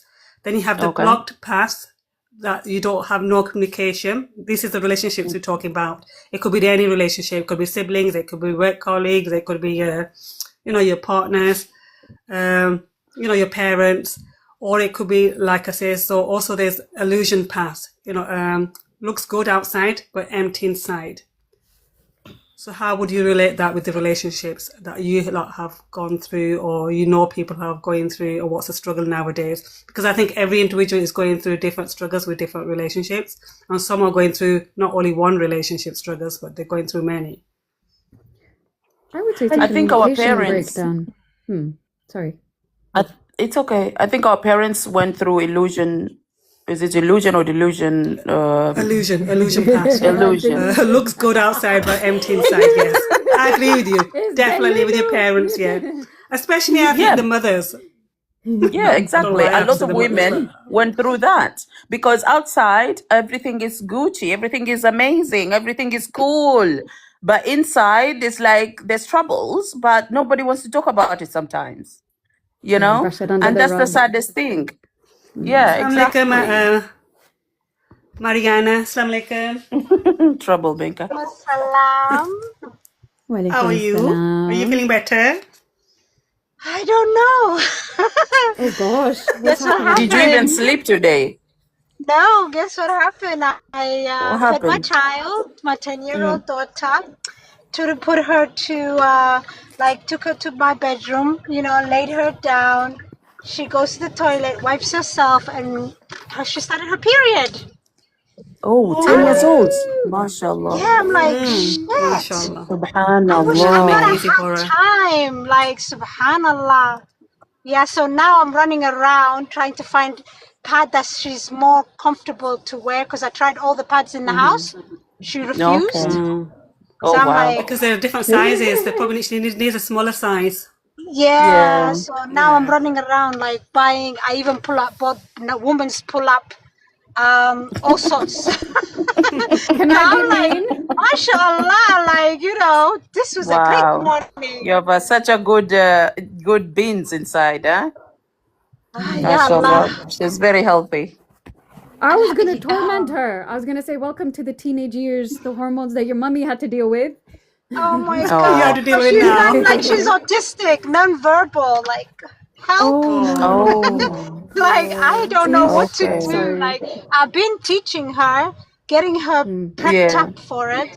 But reality when it hits is like, oh yes, what do I do? Story. Yeah. So that must she be was hard. like, at least She told me like her stomach hurt. She says, "Mommy, my knee pain." I was like, "Touch pain," and then I was like, "Okay, paracetamol. Here you go, hot water bottle." I was like, "You don't eat chocolate, Oh, but what do you want?" And she's like, "Pringles." I was like, "Here you go. Oh. Here you go with apple juice." And you know what? This Oh is wow. my another god. important topic. You know, it's an important topic if there's sisters out there listening or wherever. But like I said, so when they do start early, you need to prepare your daughters beforehand. It's like you have to Yeah. talk about these things to them because when we were there, we weren't talked about. I wasn't. It's the minute, when I had started, it was, oh my God, I've started now. And then I ran. I never knew what was happening because obviously you start panicking. Why am I bleeding, below? So I these thought are the I was That's things very you have true. to dying. Yeah. talk. Yeah. Funny enough, You Yeah. have my to mother give the never reason taught why me. it happens, why it goes through, then the pain, then the Yeah. process, because they're so young and it's Yeah. difficult when they're 10. And now you have to understand, time's changing, I think, because when I started, I think I was 14. When I had started Me 14, 15, but I think too. it's going earlier. It's dropping back, isn't it? Yeah, Yeah. like I heard So, year 4 are getting it and year 5 or yeah, 6. Oh, Oh how my old is god. that? exactly. I was 13 when I got it. And it That's was my me, Yeah, I dad was that 10. helped 13 Some me as start out. at well. 9. Yeah. Some start at 9, 8. Oh Yeah, my but Yes, that maybe used god. to in be the our primary. grandmothers and Prophet Muhammad Sallallahu Alaihi Wasallam's times when they used to be very young age to get. But now it's because of what's going on in the world, and this is the saddest thing. So Yeah. it's happening again. My dad was the one to help me out, the poor guy. At least your father was there and he Like, understands what Yeah. he was doing. yeah. Alhamdulillah. There are men who don't even know or understand what they're Oh my doing, and god. they He's mislead so Yeah, our bless, helpful. children. yeah, bless my father. I had my father when I was working, and I can remember once I started, and literally I had to ring because I couldn't get out, and he came to drop them off at work. MashaAllah. That's amazing. We're Wow. You like, should I be didn't so care Mine proud for was of your those. fathers, We guys. weren't Yeah. allowed to mine, talk mine about was this stuff. dramatic. I No, remember I Exactly. wasn't being That's what I'm loud. We weren't saying. loud, but it was there. They were there. They knew. When it was, then they knew. Obviously, he had to be out. We weren't allowed to talk, like I say. We had to be careful that we don't tell them that we're there. It's time of a month. But obviously, when they knew, and if you wow. were in sticky situations, they were there, like at work. Yeah, Wow. So yeah, literally came out, and Bless yeah, him. that's nice. My dad, like, I couldn't tell my mom. I was never open to my Alhamdulillah. mom. But with my dad, it was different. I remember him sleeping. I was like, "Daddy, I'm dying, I'm dying, I'm dying." I It's was like, like that too. what is and you know happening? what? Yeah, and I had my brother, bless him. I have to see my brother once. When I was expecting with my first one, and I was working, and I think I was like in my last few weeks, and I was still working. And when I was working, there was a lot of stairs where you have to go up and down. And the Oh, manager, he was really bad. He obviously he wasn't. So I was going, and then my brother literally came in and he gave him a mouthful, saying that, "What are you doing?" Because literally she's the last last few weeks, and you're not supposed to be oh doing my that. So that God. was so yeah. So literally came in. What kind of place is this? Yeah, but bless him, like you say. So when you have that spot there, it's really nice. Yeah, yeah, Yeah, yeah, it When you yeah. is. It don't. makes the world different. Like Yeah, I'm definitely. panicking, and my husband is saying, "Oh my God, you have become a woman now." I'm looking at him like I want to tear his head. Like I'm panicking. You're okay. Like what's going on? You know? He's like, "Oh, it's part of her growing up progress." I'm like, I need to remove myself. Oh, bless. Yeah. I think I it's because used you've to been through it, hate isn't it? it. I used to hate it because why was I the woman who was to go through this, getting my periods and then having and carrying a baby? I don't want it. Like they should do that, not me. I don't want it. Yeah, Because I no. agree. But think about it. It's like the biggest shame a woman can have. And also, like, in a form of like, even for religion, if you do it out of wedlock, you know what I mean? And getting pregnant, a man is allowed to walk away free, scot free, And it's just like, this is a woman's burden at the end of the day, Yeah. Come on, if you ladies. really I want think you to tap about the it. screen as well. Tap, tap, It's tap, tap the really screen. sad, All the man. silent listeners out there, please tap the screen. Let's get more people to join us. I am Uh, driving, so I will tap as Oh, soon as no, I no, get. you're okay, you're excused. I'm just saying it to them. We know there's a lot of silent listeners out there. So he says, we know if you like listening, then please do tap the screen because like I say, so it's TikTok apparently. It says it pushes, the more you The more you watch, the more you tap, the more it pushes forward. The live podcast itself, and I think we're talking a good topic here. So I would like more people to hear about it. My hands are busy But as that's well, a good babes. topic, Marie, and I'm glad you mentioned that as well, because I think that is one of the topics that people do isolate it and then they think, oh no, it isn't. It is to be, under the cover. But no, I think Yeah, it's but like another one you that we need don't to be aware of. expect. You don't expect. Like I'm glad that I've taken the initiative. Like when last year, I told the school, hurry up, start teaching her in school as well. And started producing a social story booklet about periods and how to change her pads and stuff. And she's been doing it in school, so she's used to it. But the stupidity I did was I don't remember what I provided the school. They're closed. They can't tell me what type of pad they have. So that's why I'm running around, unfortunately. Do you know it's a sensory thing as well? Yeah, so I got every type of pad available, different size and shapes, and I'm like, crap, I will just pick one. Just buy one of each. One, two. I think normally two. With two, I think they have two. That's really good size. I hate always because it rubs against you, and I hate I Oh don't my know God, what the it is. It's so itchiness. annoying and itchy and ugh. So I went for body foam, and then I went for tenor.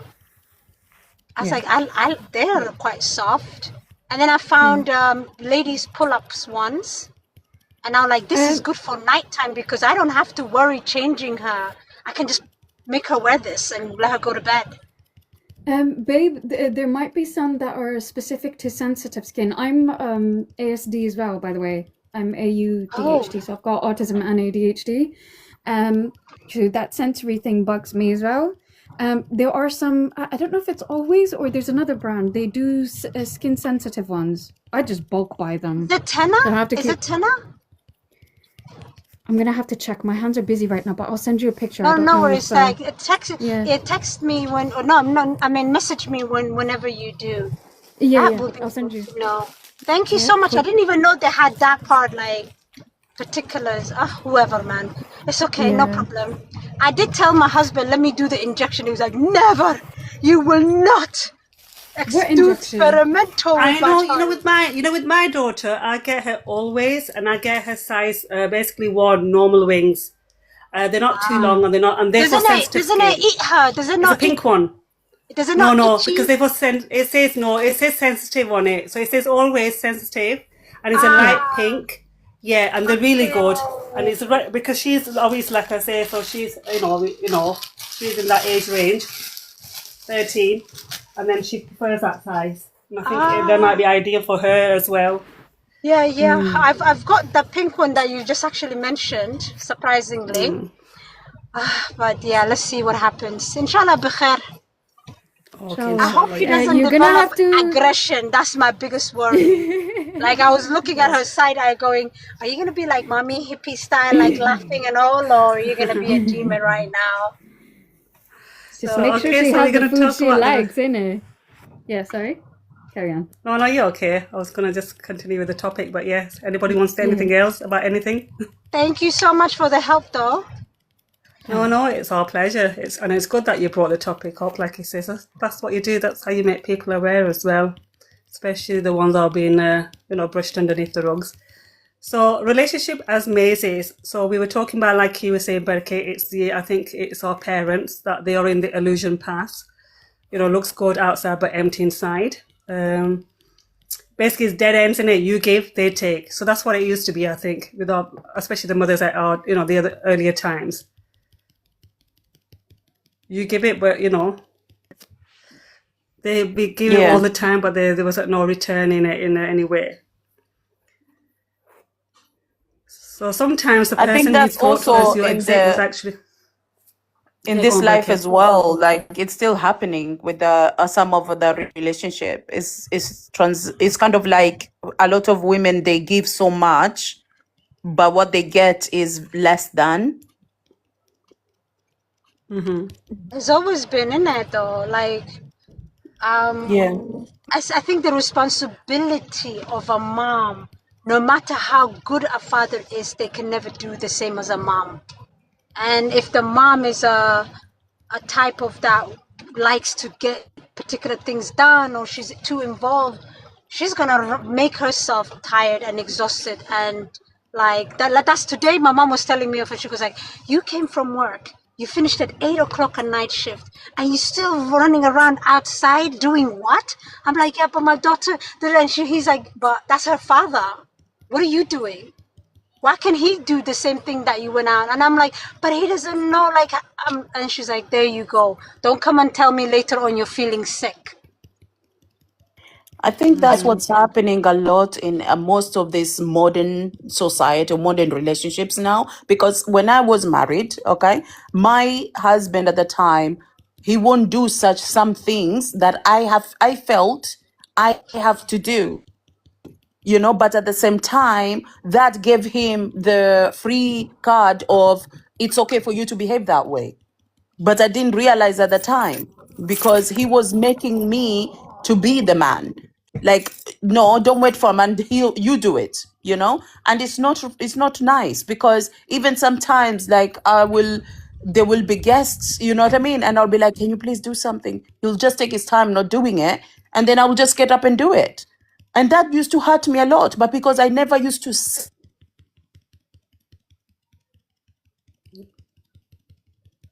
I think there's also this issue of compromising in a relationship for the sake of your kids. And I know a couple of people right now, they are in these relationships. One of them says, oh, but we've got peace. I'm like, you've got peace because you don't argue and you doing everything. He's laid back. He's not doing anything. He doesn't even want to earn. So of course there is peace because he's getting what he wants, but you're not getting anything because you're doing everything, right? But she's like, it's okay for now because she's doing it for her kid. I know that for a fact. And another person I know, her case is terrible because she's been through domestic abuse, she's been through emotional abuse, separated from him, but because she's got 2 kids and no help from anywhere, and one of the child is autistic, she thinks like she's got no other way to carry on but just to get back with him. And I think that's so wrong because in my eyes, and of course I can't dictate someone what to do with their life, it's because you feel like, you don't think. See, I personally, what I feel is we often associate, okay, because we won't be able to do it ourselves, we should stay in a relationship where then we kind of don't rely on Allah, thinking, sustenance comes from Allah, right? In Surah Talaq, Allah has very clearly stated, you part ways from your partner, I'm responsible for your sustenance, for yours and for your kids, right? So, but women today feel like, no, you know what, I won't be able to do it by myself. And then, you know what, I'll just stick with this toxic man because he's at least the father of the kids and he will help me raise these kids because I can't do it on my own. So I don't know what category you will put it in, Aurenza, but I do think this is happening a lot where women either I are agree with you. I agree with classifying you, it obviously, yeah. But you know what I would say, Neil, right? Okay, the second one you say, obviously, if he's very domestic, for me, if a person gets really domestic, physically and everything, every time, right? Then obviously that's a really walk out. You need to walk out from that relationship. But the way the first one you said, if someone, like we were talking before, I think, but okay, we had this conversation. If there was someone, I think the nowadays problem is that men, they don't want to provide, okay? There's that 50-50 concept, and then there's concept that they literally don't want to provide. Now, I think if the man provides with you, if you look at the Islamic perspective way, it's when a man provides for you, he needs to provide your home where you're living. He needs to, with the clothing, the basics, the food, looking after your expenses. That's fine, right? If he provides for everything of that, would you still be able to live with the person? That is a question. And I think that's the number one you say that I think she's going through that, isn't she? If he's providing for her, do you think that's the reason why she's staying with him? And no, the actually, other side reality is, Aurenza, sorry, yeah, go on. So to answer your question, the first scenario, he's not. She's making her own money. That's it. He's not. In fact, that's the grounds where her dad even said that he doesn't even want to work. He doesn't even want to earn money. So why do you want to kind of live with him? Because he's a lazy sod, I'm sorry to Yeah. say. God, please forgive me. I don't want to speak ill of anyone, but yeah. So he doesn't even want to earn and provide for them. And even throughout their whole relationship, he had been on a very low earning job, dipping in, dipping out. 9 times out of the 10, she'd been providing for the mortgage, and now he turns around and says to her, "But it's my house. My parents named it after me, but not the time that she had been paying mortgage." So it's not, he's not even catering that one category that we say the provider. So I don't understand then, okay, why you are sticking in a relationship like that, because you only think, oh, but the relationship is at peace because we don't argue. But then I think you also have to understand the emotion side of that relationship, because you don't know what was the actual connection put these two people together. So if there's an emotional attachment here, even though from the outside people, they're looking in thinking that this person is a bum, okay, you have to do all the work. Why are you in this relationship? But for her could be the emotional side, because we don't argue, because my life is easy, and this man can take me as I am, even though he has his own weaknesses that I am willing to overlook. So, you know what I mean?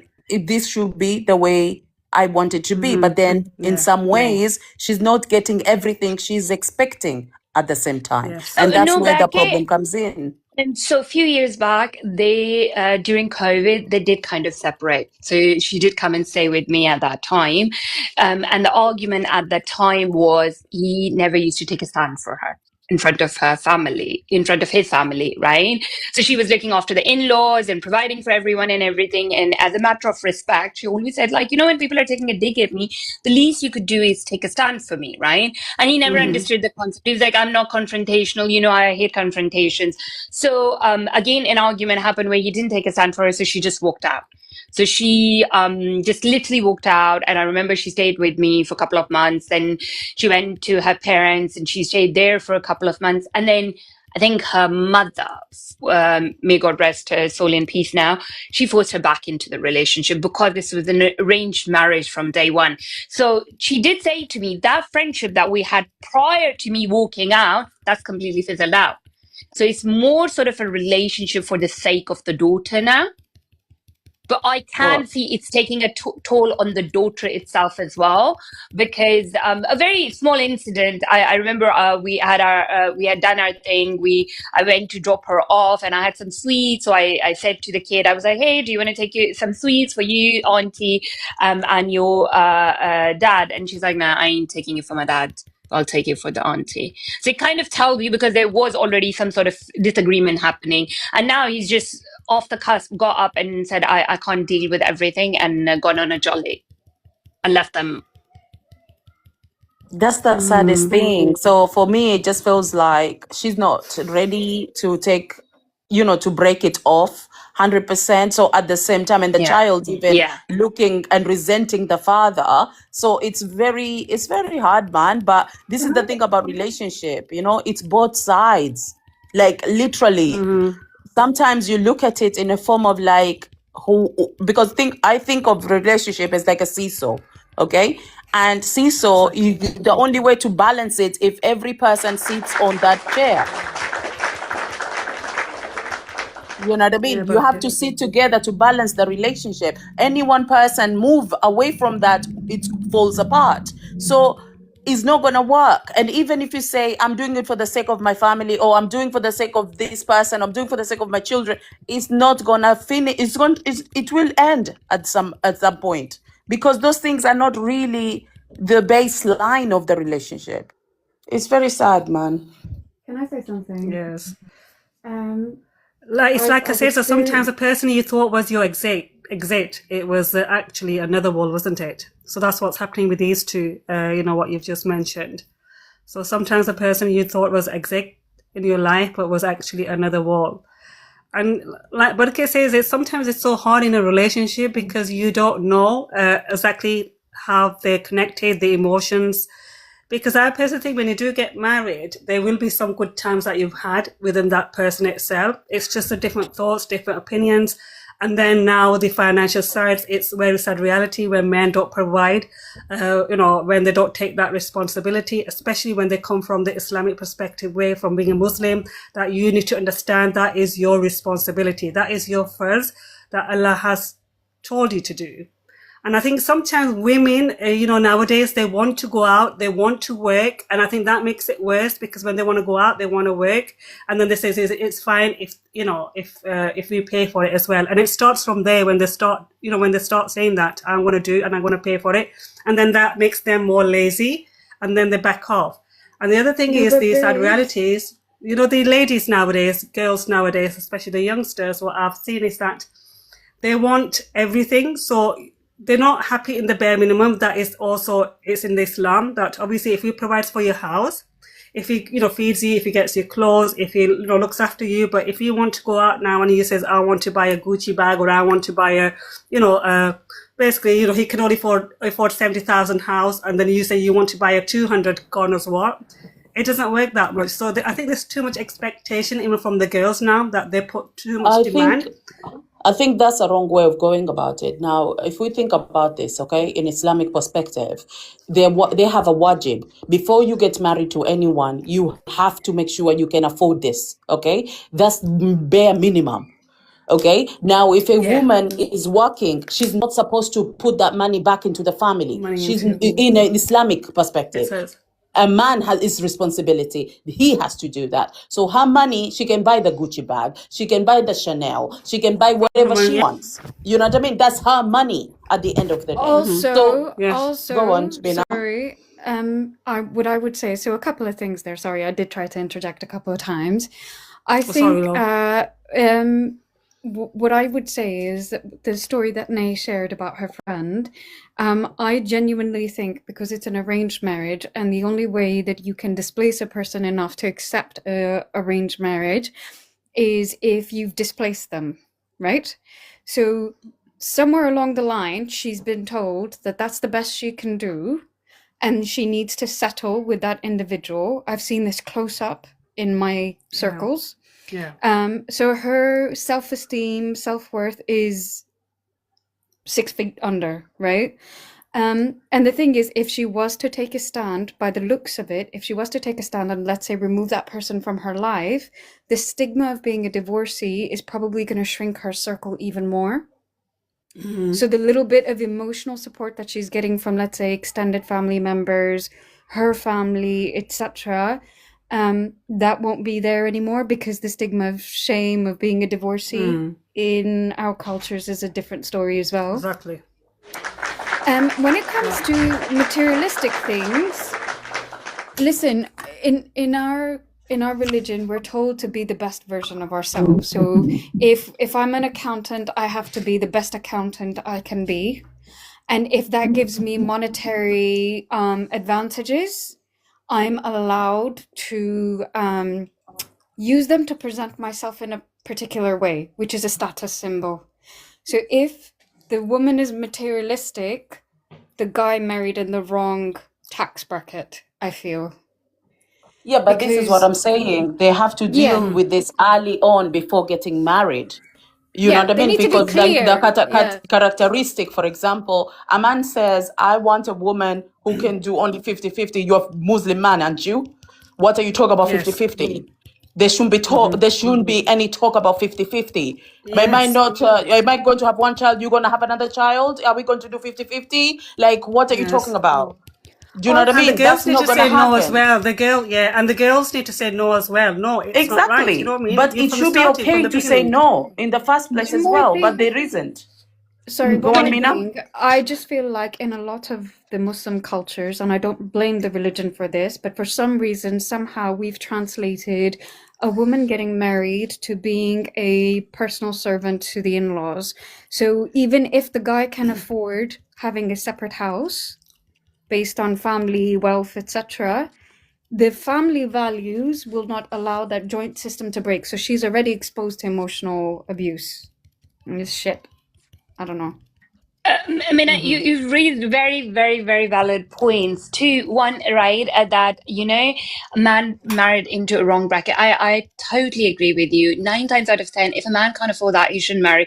The most important thing that we don't often do when you're wetting someone out for marriage or a relationship or whatever is that are your values aligned? Are you on the same page Exactly. about, Yeah. right? So you Yeah. need to have your values aligned. And the second thing, yes, you bang on right. Certain cultures, certain families treat it like a woman coming from a certain background is like a slave labor for us, and she is going to do everything, which in this case, this friend of mine had been doing, and I kid you not, she's got heart of gold, and she doesn't even expect much. Only house and food from her partner. The Oh, rest, did she, as I Mariana said, she's leave? earning Oh, herself. sorry. She's been taught to expect that, babes. She's been taught to Yeah, expect exactly. that as a Yeah. woman, if he's feeding you and he's putting clothes on your back, that's enough for you. La wallah. Yeah, that's that's the culture You're is. not But that's the measuring sad her reality is the life. culture, isn't it? Is it Islam? Now, my thing is, yes, you can do obviously when you're living with the in-laws, you do as much as you can, but it shouldn't just be you. So, example, if there's someone else in the house as well, they all need to take part in doing everything, helping, cleaning, like obviously if she's cooking, they're the ones to clean it, the one, you have to be as a teamwork. You can't expect one person to do everything. Right? So there's nothing wrong in that because that's your personality, that's your character you're showing as well that you can look after, obviously. Because if the parents are old, you're taking care. But then in return, you should be appreciated. You should say, yes, my wife is taking care. She's looking after my parents. She doesn't have to. It's not her duty in Islam, but she's looking after you. And that's, alhamdulillah, it's her personality. Do you know It's what? basically her tarbiyah. Do you know what I mean? Do you know what? Mina? I will say, look at the reality of the Assalamu situation. Assalamu Wa alaikum. alaikum assalam, Freedom. How are you, sister? Yeah, I only want to be a second. After Okay. you've talked, would I be? I've got because obviously I don't have anyone. I've been searching for someone that has a bit more knowledge, and there was a question, but I will wait. But I won't be long here. I just came on to ask a Muslim. Okay, so do you to want to just help. ask your question and then we can, if it's not going to be a So long I'm question, very. you can ask. I'm not. I don't understand. It says I have this tracker, and it's Juz 1 to Juz 30, but I don't understand that. Would you be able to help me with that? I have a tracker, and it Right. says Juz 1 to Juz 32, but there's nothing else explaining what it is, and I'm very confused because I'm used to having like trackers that are like 1 to 14, and it has all the surahs. But this is all the Quran, isn't it? Is this not the full Quran then? Because if we say from 1 to 30, it's probably the full, is it not the full Quran? So 1 will be 1, it'll be 1, like 1, what do you call it, para the first, and then the second, and then the third. But how does that, so does it all add up to 30? I think so. there But okay, have you got any, sorry 30 Mina, yeah, go on. Yeah, sorry. So there are 30 major subsections of the Quran. So that's what you're looking at. 30 subsections, that's your 30 juz. And then you have 114 surahs. So those are the sub-chapters of the Quran. So it's not the whole Quran. No, the 30 juz is the entire Quran, and the 114 surahs are divided in those 30 subsections. Do you understand? Not really. I'm very sorry for disturbing this live. So Freedom, think of it this way: it's 30 books, sub-books in a Quran, and in each book there could be either two surahs, 3 surahs, dependent. So in total, within those 30 sub-books, there is 114 surahs. I get you. Thank you so much. That really helped me because obviously I want to complete it, but obviously I didn't know because I have learning disabilities and I'm a revert. I will let you carry on your chat. That was just to ask that, and I'm so sorry for disturbing. No, please don't be sorry. Don't be sorry. You can ask anytime any question. If you've got any, please feel free to. Yes, Yes. Thank you. Assalamu alaikum. Enjoy your chat. Walaikum salam. Thank you. Walaikum salam. Take care. Yes, go on, Mina. You were saying something. I think what I was saying was, like when it comes down to the in-laws, if you look at the actuality, the reality of the situation, for even if the daughter-in-law is working or she's a housewife, whatever the situation is, the fact that you're operating in a joint family system, you've already blurred the lines of boundaries and respect.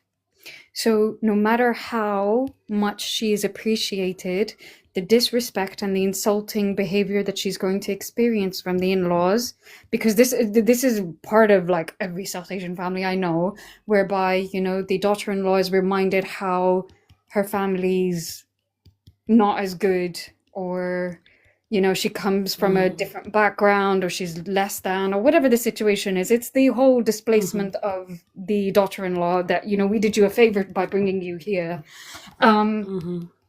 I think no matter how much she's appreciated, when those boundaries are blurred, you will experience lower level emotions, which is, like, oh my God, I'm stuck in a situation. I can't get away from people who are mistreating me, whether it's verbally, emotionally, physically, whatever it is.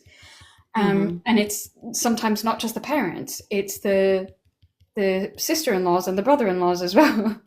So I think yeah. what you're saying there, it can go both ways. So, for example, I used to have the same problem, even though I wasn't living with my in-laws. Okay, so my ex-mother-in-law, she was the, she had the say so. So if I don't say hello to her first, and I went to say to my father-in-law first, hello, she would get so mad.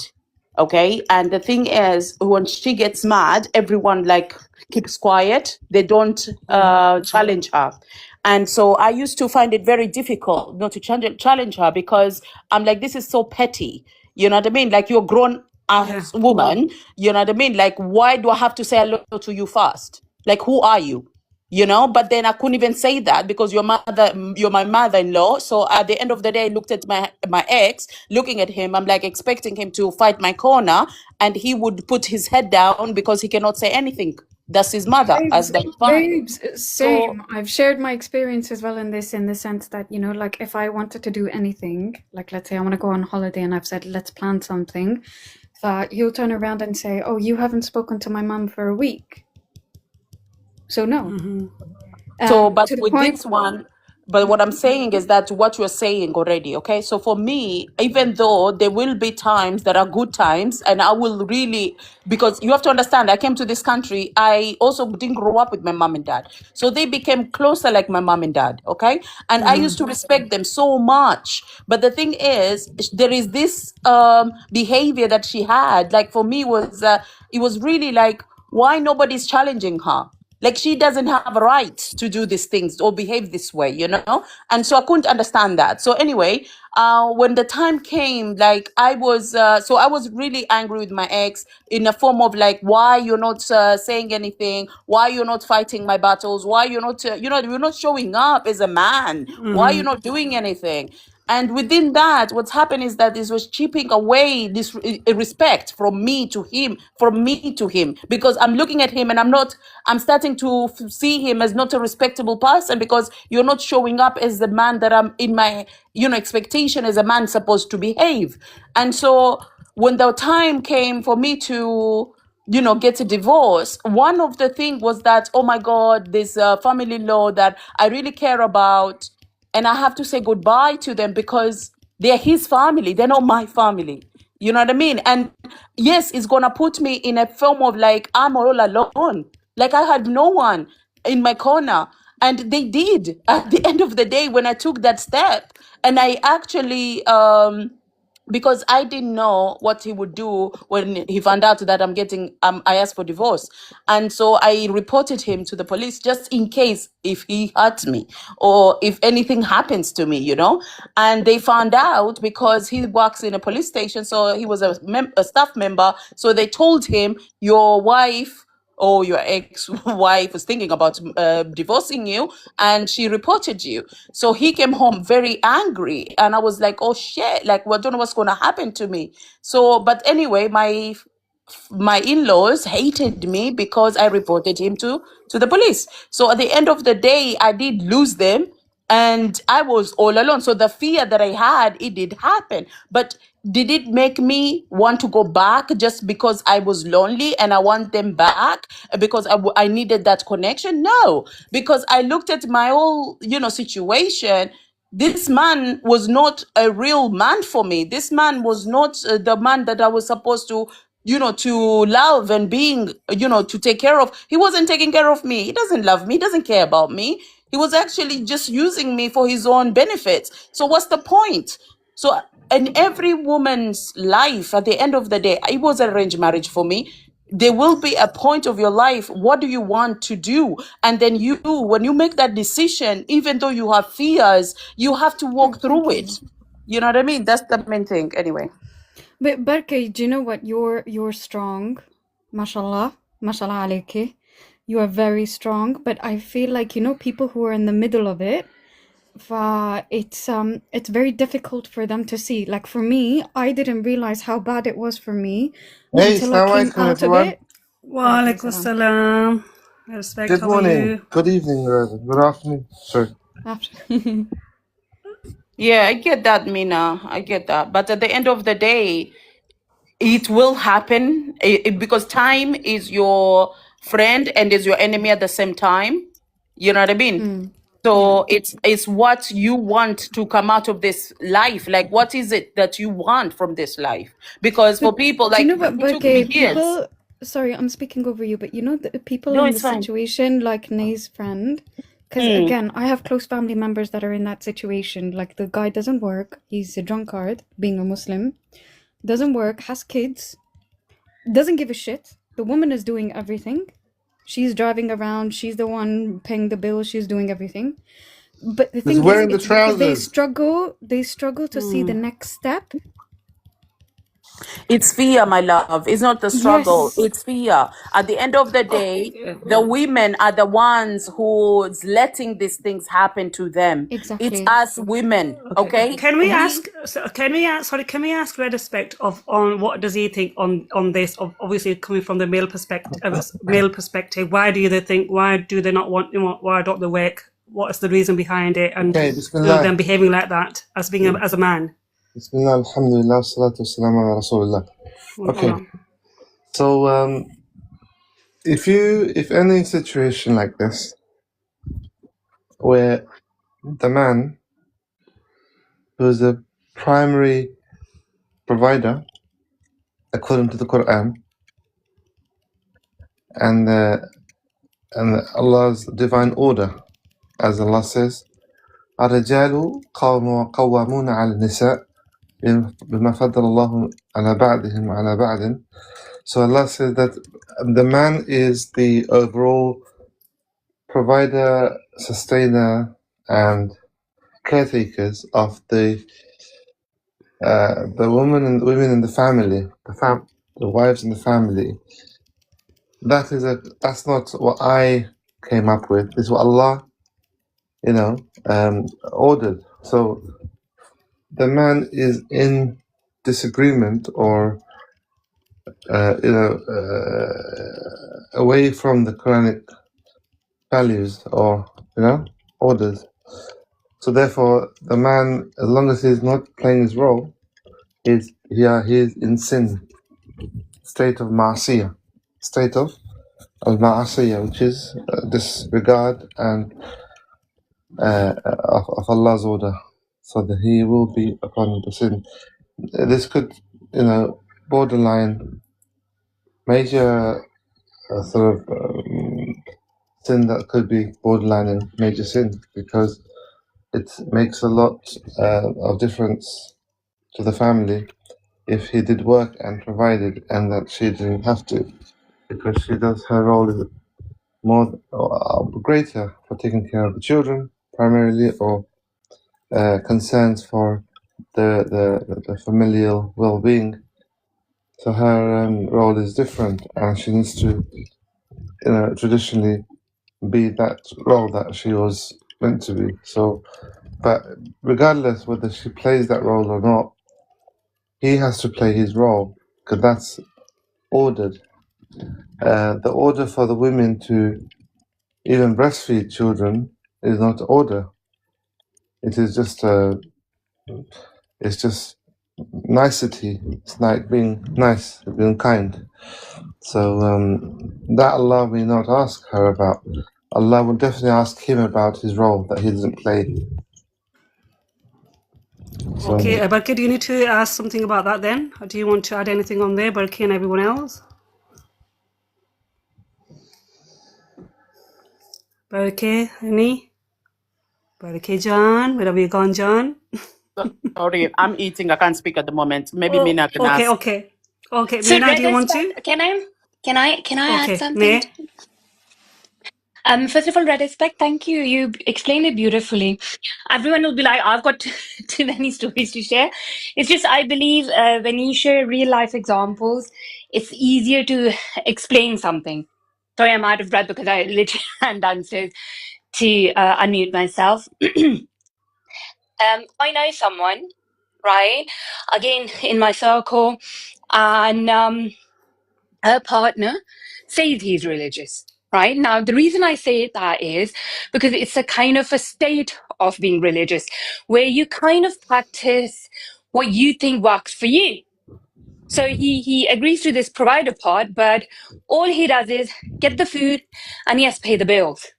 Never ever he's put money in her hands because he's like, oh, you don't need it because he's a stingy man, right? But he's like, but the decree with which Allah has asked me to provide for my family, I'm taking it off. I'm getting clothes for my kids. I'm putting food on the table, and yeah, I'm paying the bills. I think I would love to hear your thoughts on that red aspect where I could be wrong, right? Where I do think he needs to give her money because she is looking after, she's bringing up 3 kids. She just recently had 1 child. She's bringing up the kids. She can't go out to work. She does look after his mum as well. Yet when it comes to money, she sometimes has to borrow it from her brother. no, that should not be the case.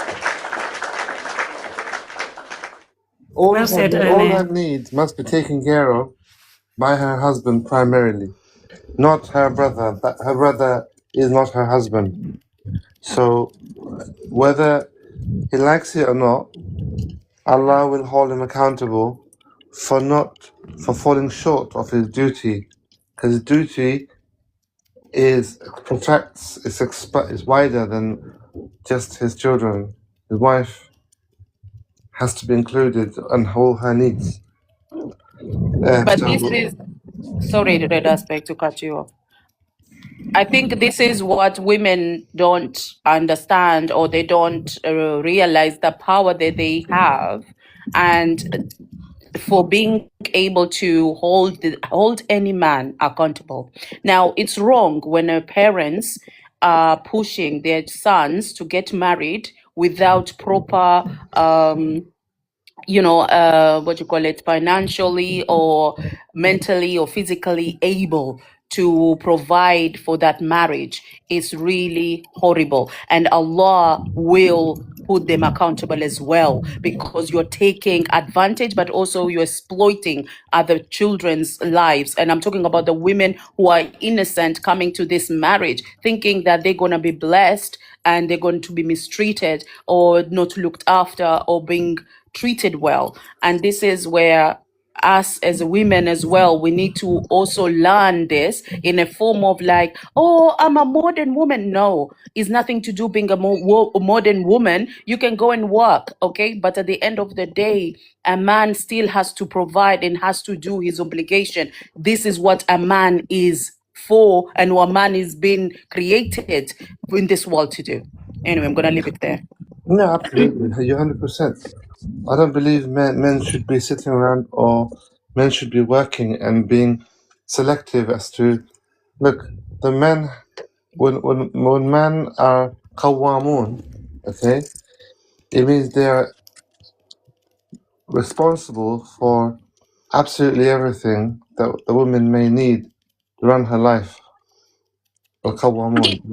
It's So, not. Red aspect to that, sorry, I'll add another question.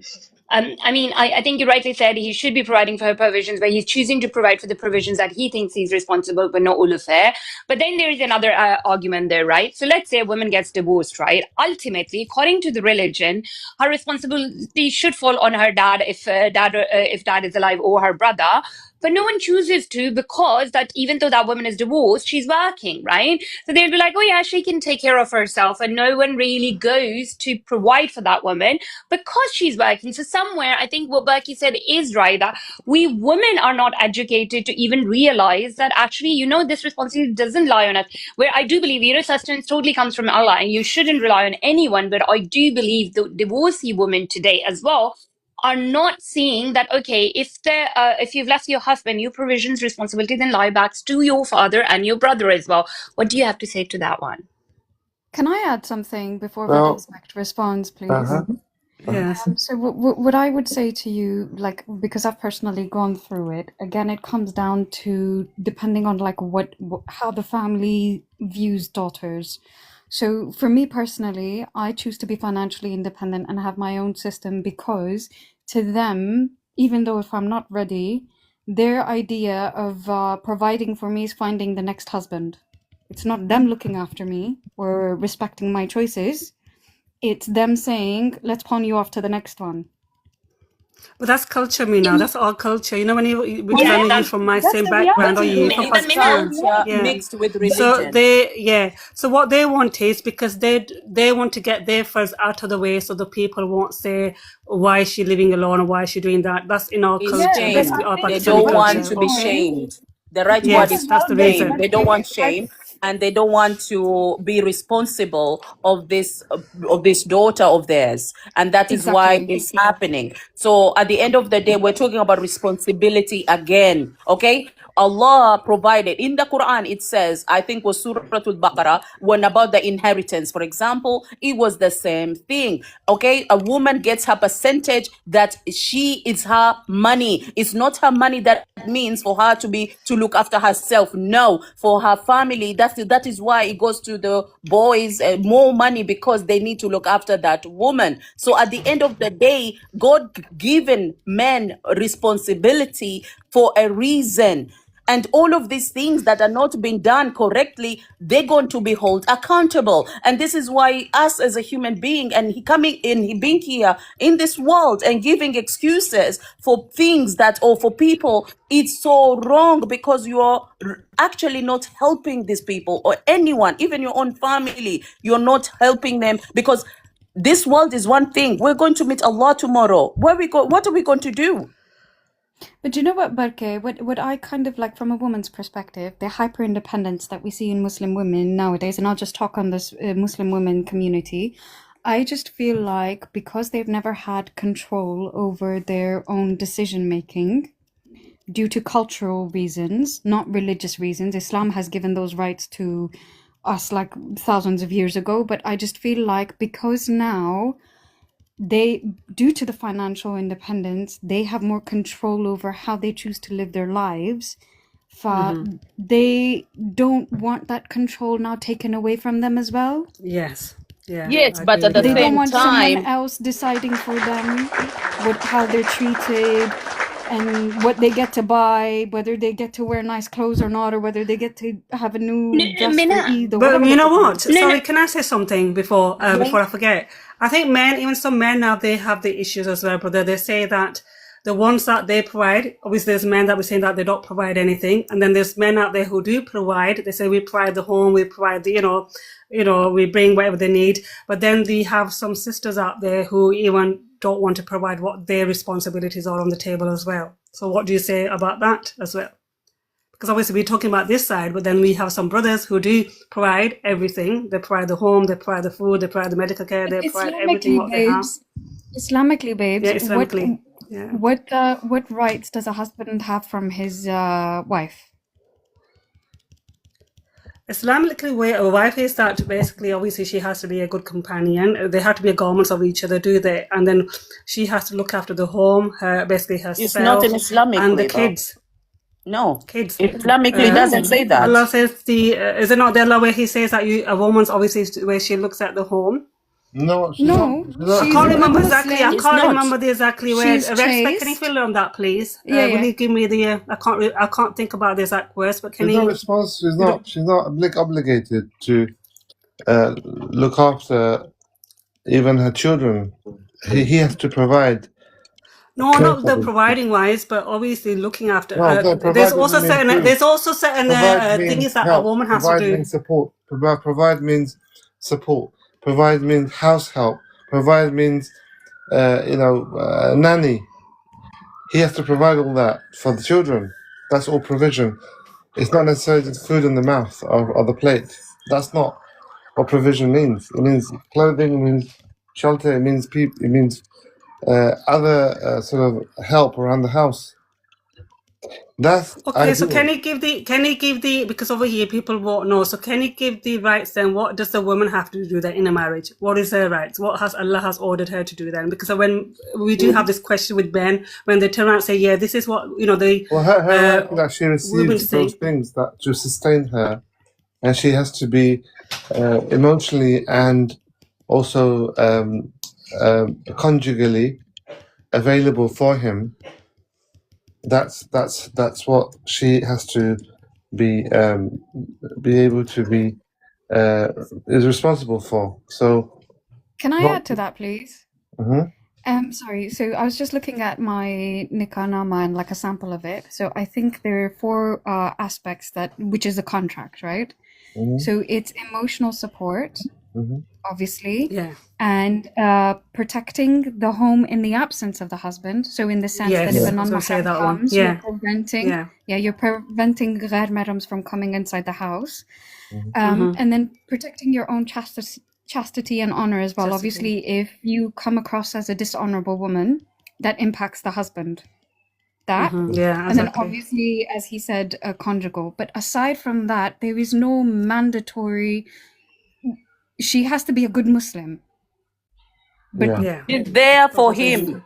She's not Yeah. there for providing him in any form of anything materialistic or any other form. It's just purely this is your partner emotionally, physically. I'm talking about when from a other side, Yeah. and that's it. Okay, well, I'm here for you, baby. Let's go together. Let's have fun together. Pleasantness, yeah. And that is supposed to be. I am not here to kill myself. That's what the Okay, woman's well supposed to said. be.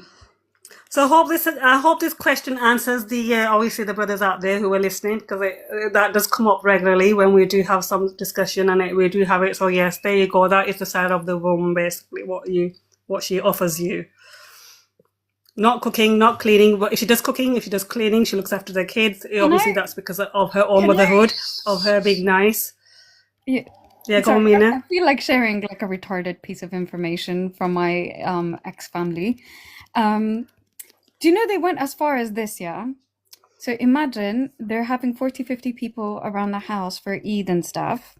And they went as far as saying that there's no microwaves, no kettles, and no dishwashers allowed inside the house because everything needs to be done by hand. So what are the daughter-in-laws doing during that time? Or washing and cleaning, yeah. Can you imagine? Okay. So these are women. Why that no think- microwave? No, Yeah. they're like, oh, it does something to the food. You know, like those suspicious Oh, people. right now, yeah. Yeah, Nowadays, yeah. Yeah. Electric It gives you magnetic. cancer. Some people Yeah, believe that yeah. it can give you cancer now, isn't it? Yes, yeah. That's Yeah.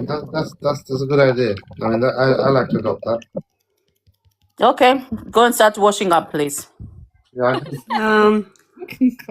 I have no issue with watching. Thank you, Nate. Thank you for being on the live. I've had Stay safe. two dishwashers. I got rid of them. Yeah, of course, they're using over water and all of those things. That's fine. But what I'm saying is that in the house is all to do, let's help each other. It's not about you have to do it. Oh, I've eaten. Can you clean up the floor? Clean up this? You can't do that. I'm not your maid. Don't do that. Yeah, but we it's have to have the respect reality, both Nate. sides. Like Mina says, it's that culture. You can't get rid of that culture. No matter how much you try, and no matter how much you say to them, it's that system. It's not breaking. No, but it It's like breaks it's only changed. for the two people who come together and they getting married and they have an agreement from day one, okay? And you're not living with your in-laws, so they can use and abuse, and that is not helping anyone. Because in an in-laws house you have no voice, and the husband is just like a little boy who's been, he's still 9 years old in their mind, so he can't say nothing. So the mother or the father, whoever is the highest, the one who's running the house, is the one who's talking and making rules and regulations, and that's the saddest thing. And in Islam is not allowed. I know some families that they live together and they find, alhamdulillah, and then literally they have bed separate rooms for like a separate, like a, in the same house, they have a room and then have different, a full like a living room and a bedroom, and they come and then they can stay there and everything else, and they're fine, like I say. So it's, those families must be fine when they're living with each other. You're outside looking in. So I'll give you an example. Yeah, my family, 3 brothers, all married and have kids. They live in a 10-bedroom house, right? From Sorry, outside. I can. Oh, that's a red aspect. It was a clear, yeah. It was a red aspect, yeah. It's just obviously couldn't hear you properly. Go on, love. So they live in a 10-bedroom house. From outside, it looks like, oh, they're all getting along. There's 21 people living in one house. Everybody's getting along. You go spend 24 hours in that house, and you tell me whether you're okay coming out of it. It's going to be a mad house. They're going to have differences, right? Yeah. It's because it's too. Because look, it's complex when you have more than one leader in one household. Obviously, you have more than one person inputting in a clash. kitchen. It's gonna clash. Everyone has their own taste. Everyone has their own. Yeah, I don't know. Yeah, I think they become passive. No, I understand you how they. Yeah. I've seen a home that actually does work when everyone has their own kind of wing. Okay, so one person stay their own wing, but it's like a big house, and everyone does their own thing. So at the end of the day, even if you're not talking to each other, but everyone has their own family, they all doing their own thing, and then only the time to eat, that's when everyone meet together and eat together. But that's the only time that everyone's together. You know what I mean? And it actually stops the fightings because you just deal with your own home. The only time to eat, like there's maids who cook, so they all sit together and they eat. But even that, sometimes, the maids are like, oh, my maid is my favorite. Don't come. Don't wash up. Don't do this. Then it stops, because when the men become men comes in the middle when the women are fighting and just say, hold on a second. Okay. This is nothing to do with motions. Like, whatever is happening in your house, you stick with your house. You came here with your plates, you take your plate and clean it in your house. There's no more fights, And when the men are the leaders, it actually works. So at the end of the day, subhanallah, are you building for what? Right, respect. I think you need to put mute on because we could hear you. You're back. Respect, you need to put the mute on. Help him by muting. You can help him. Okay, shall I mute him? How do I? Okay, wait, where I go? Yeah, there you go. Okay. Sorry. Oh, have I muted all of you? No, I muted you all. I can't just do him. Okay. It's like, enough is enough, please. Yeah, I don't know what the brother's doing, but yes, I muted him for a while. Can he mute himself, or do I have to do it then later on? No, he can do it himself. Oh, he can do it himself. Okay, sorry, but what were you saying? Because I couldn't hear. You never know what the other person's doing. Be careful. Oh, okay. Thank you. Let me know. I could imagine. You're so funny, Mina, man. Oh my God. I thought he was building a house or something, He's getting himself ready. It was a pleasure being on the live, sharing thoughts and listening to everyone. I need to drop off. That's fine, alhamdulillah. It was nice having you here. So, sorry, was it Barke, or you were saying something, weren't you, before I couldn't hear you?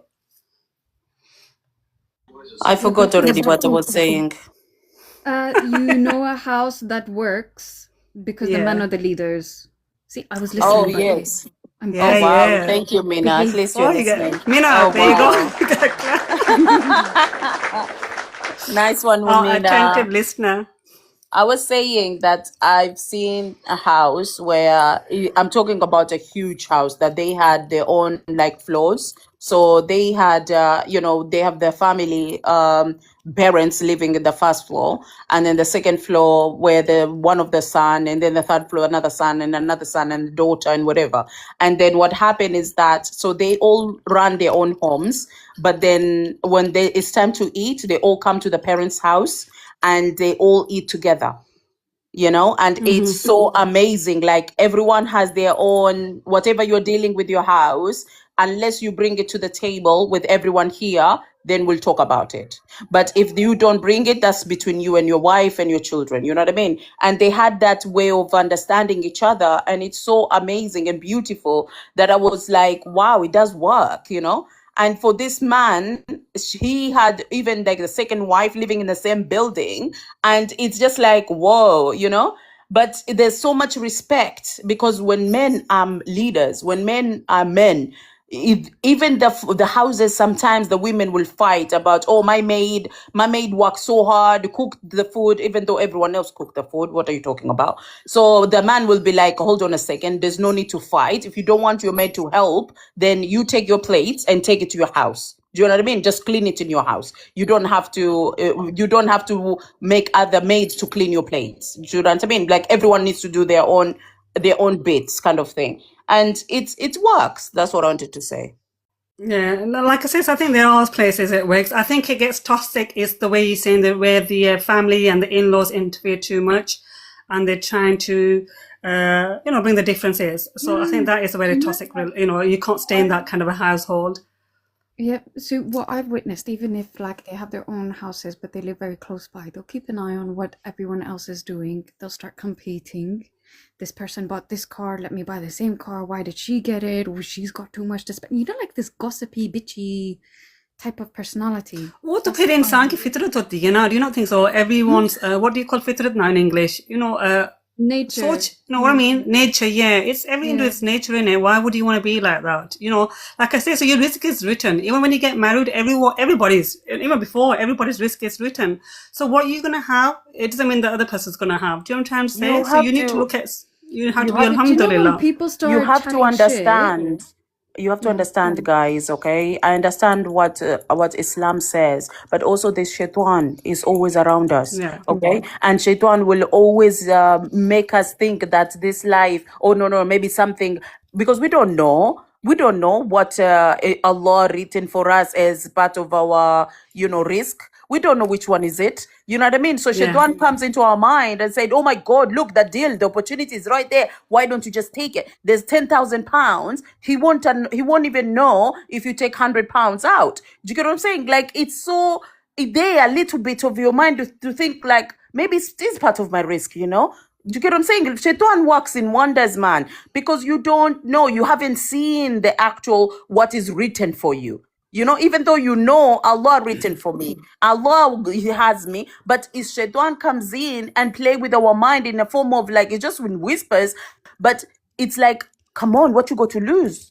You know what I mean? And I think that's where we go wrong as a human being, because then we have to really look at, are we following Islam? Are we actually looking at this in this life?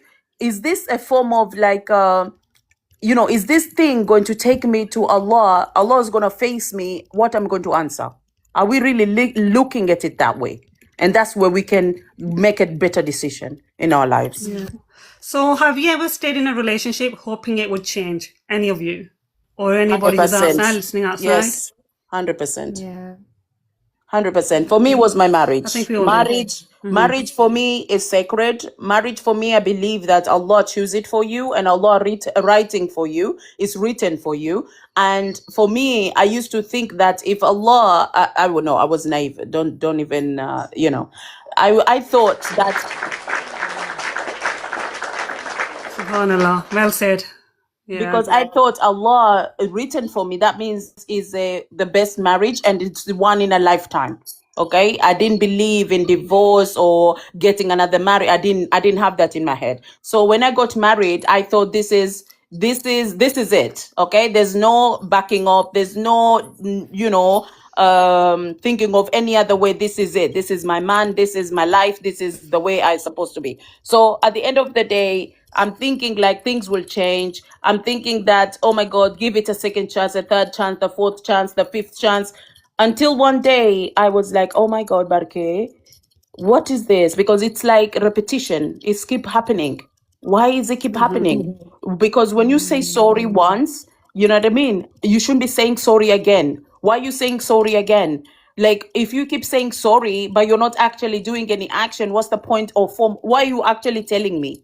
You're telling me that you don't care about me. You don't actually see me as your partner. And so for me, I started seeing those patterns and I started to understand that this man is actually not what I envision in my life, because I look at this man and it's like he's a stranger. This man is not a husband for me. He's not even a person, even a stranger. You know, there is a stranger you meet outside that will give you, will be so kind to you without any expectation. You know that? Have you seen that? Have you experienced that? Because this man had none of that, and it was so bad to the point like I had to write things down because I keep forgetting and forgiving him without even keeping myself, accountable in thinking that, oh shoot, did he do the same thing like 2 minutes ago?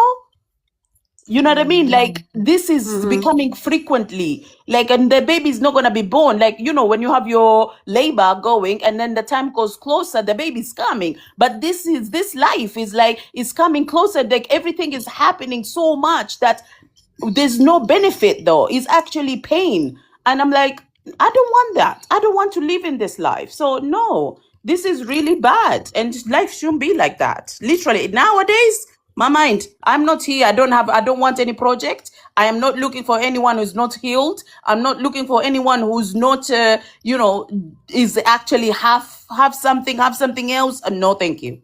I don't need it. You know what, babes? Well I said, went well said. through. And I have to say that, as women, I think women try their utter best. They give their 100%, because they want to work. They want the marriages to work out. It's just at the last minute when the pressure cooker has been burst out and then they can't take it anymore. So they all, like you say, so I think they give their 100%. Especially, I think nowadays it's a bit, and I think with the youngsters now, they don't try. I think they have little, probably minor just arguments and they think that's it over. But for marriage, I think you should give your 100% and then try it to best. And if you know it doesn't work out at the end, when you've tried your 100%, then obviously make your ways out, especially when it gets to domestic violence. Mina, yes? I was going to say I can relate, Birgit, because so I have this thing, I don't know why, since I got my celiac disease, and when I get stressed, I get physically sick. So like I'll start vomiting and it reaches a stage where I can start vomiting blood, can start coming out of my nose, my digestive system, the whole thing. This person used to laugh in my face when he used to stress me to that level. Oh my days. Can you imagine? And like, for example, if he knew that I'm stressed about something, I'm studying for my exams, 1 week before the exam, he would create such a tornado with both the families to create that environment, because to make me physically sick so I would be unable to take the exam. I know where you come from, yeah. So even like the panic attacks, like it reached a stage where I couldn't speak. I had a very bad stammer. My jaw would lock. And this person, with the mistreatment of things, you could see the glee on their face. You know, when you can tell, like, they've achieved their they're enjoying purpose? it, yeah. I feel like people who are unhealed and they don't want more, like Barke has said, that, you're not looking for someone to fix, etc. It's because you've come across someone who genuinely wanted to hurt you. They were so evil. It was the goal and the aim. Yeah. Especially the things what they don't want you to do. You know what they wanted you to keep away from? It was, they were trying to put a full stop there that you don't gain those, goals in your life or wherever it is, what you're aiming for. Exactly. It's in the past. Alhamdulillah, we're out of it. May Allah heal you. May Allah, come you out. May Allah find you someone. Obviously, if you do looking for it, may my obviously praise that may Allah find you someone who will enlighten you and you can walk together. And it's very, like you say, it's a sad reality nowadays because it's very hard because you don't know what it is until you obviously, be with them. Yeah, you're in the thick of it. But I would, if I had to go, if I go, for me, if I had to go personally, if I experienced that and I have to walk out for myself, this is my opinion and thoughts, I would not get married again. For me, I would literally put everything what I haven't done in my life, what I wanted to do, I would want to go out and achieve that. I would, like says travel the world. Obviously, I've got the kids, look after the kids once I've done that. I would try to invest all that time in myself and be there instead of being there, because I know, especially in our culture, the system, the culture won't change. No matter what it is, for a woman, you have to compromise. And a woman always compromises more. So why would I want to go and change myself more? But the thing is, okay, the reality of this life, because everyone is different, okay? For me, it's the form of that I don't want to do haram, okay? So at the end of the day, I want to make it halal, but for the better.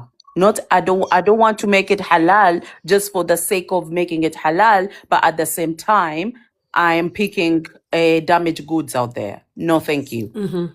You know what I mean? And no, obviously I agree with you. If you have to go, I would go. If you want someone and you want to, obviously for a particular reason you can't, and you have to go through the halal way, then you have to do it. And exactly what you said, you don't want it for the other reasons. You don't want the damaged goods, and the one that you, instead of lifting you up, it's going to drain you again. It'll be a no. Exactly. But the thing is, you have to understand in this modern age that we're living in at the moment, is that some men are actually have so much mask that worse than makeup. Okay. I'm talking about the 9 layers of mask. And it's so hard sometimes to peel them out of it, because you're thinking that you're getting the best man. But when you dig deeper, it's like, oh my God, no, there's something else there. Like, you know what I mean? And it's very, very hard these days to get the right person. The person that Yep. It's really hard. I'm telling you, because Walaikum salam, salam wa rahmatullahi wa barakatuh. Mariana. Welcome back, ladies. Yes, my sister. We have to hear your say on this, Mariana. I know you have a lot to say on this topic, on this question we're going through. No, that's wrong. She has a lot to say on every topic, that girl has. She's been on live since the morning. No, I haven't. I was only live. This woman has not slept. Oh my God. No, actually, Shahida, I went home. I was about to sleep. I got into bed, and then Mariam started her period. So I had to go and look for a pad that's sensitively friendly to an autistic with sensory issues. And then I had to buy her pants, because obviously it needs to be expanded because there's something going in there too.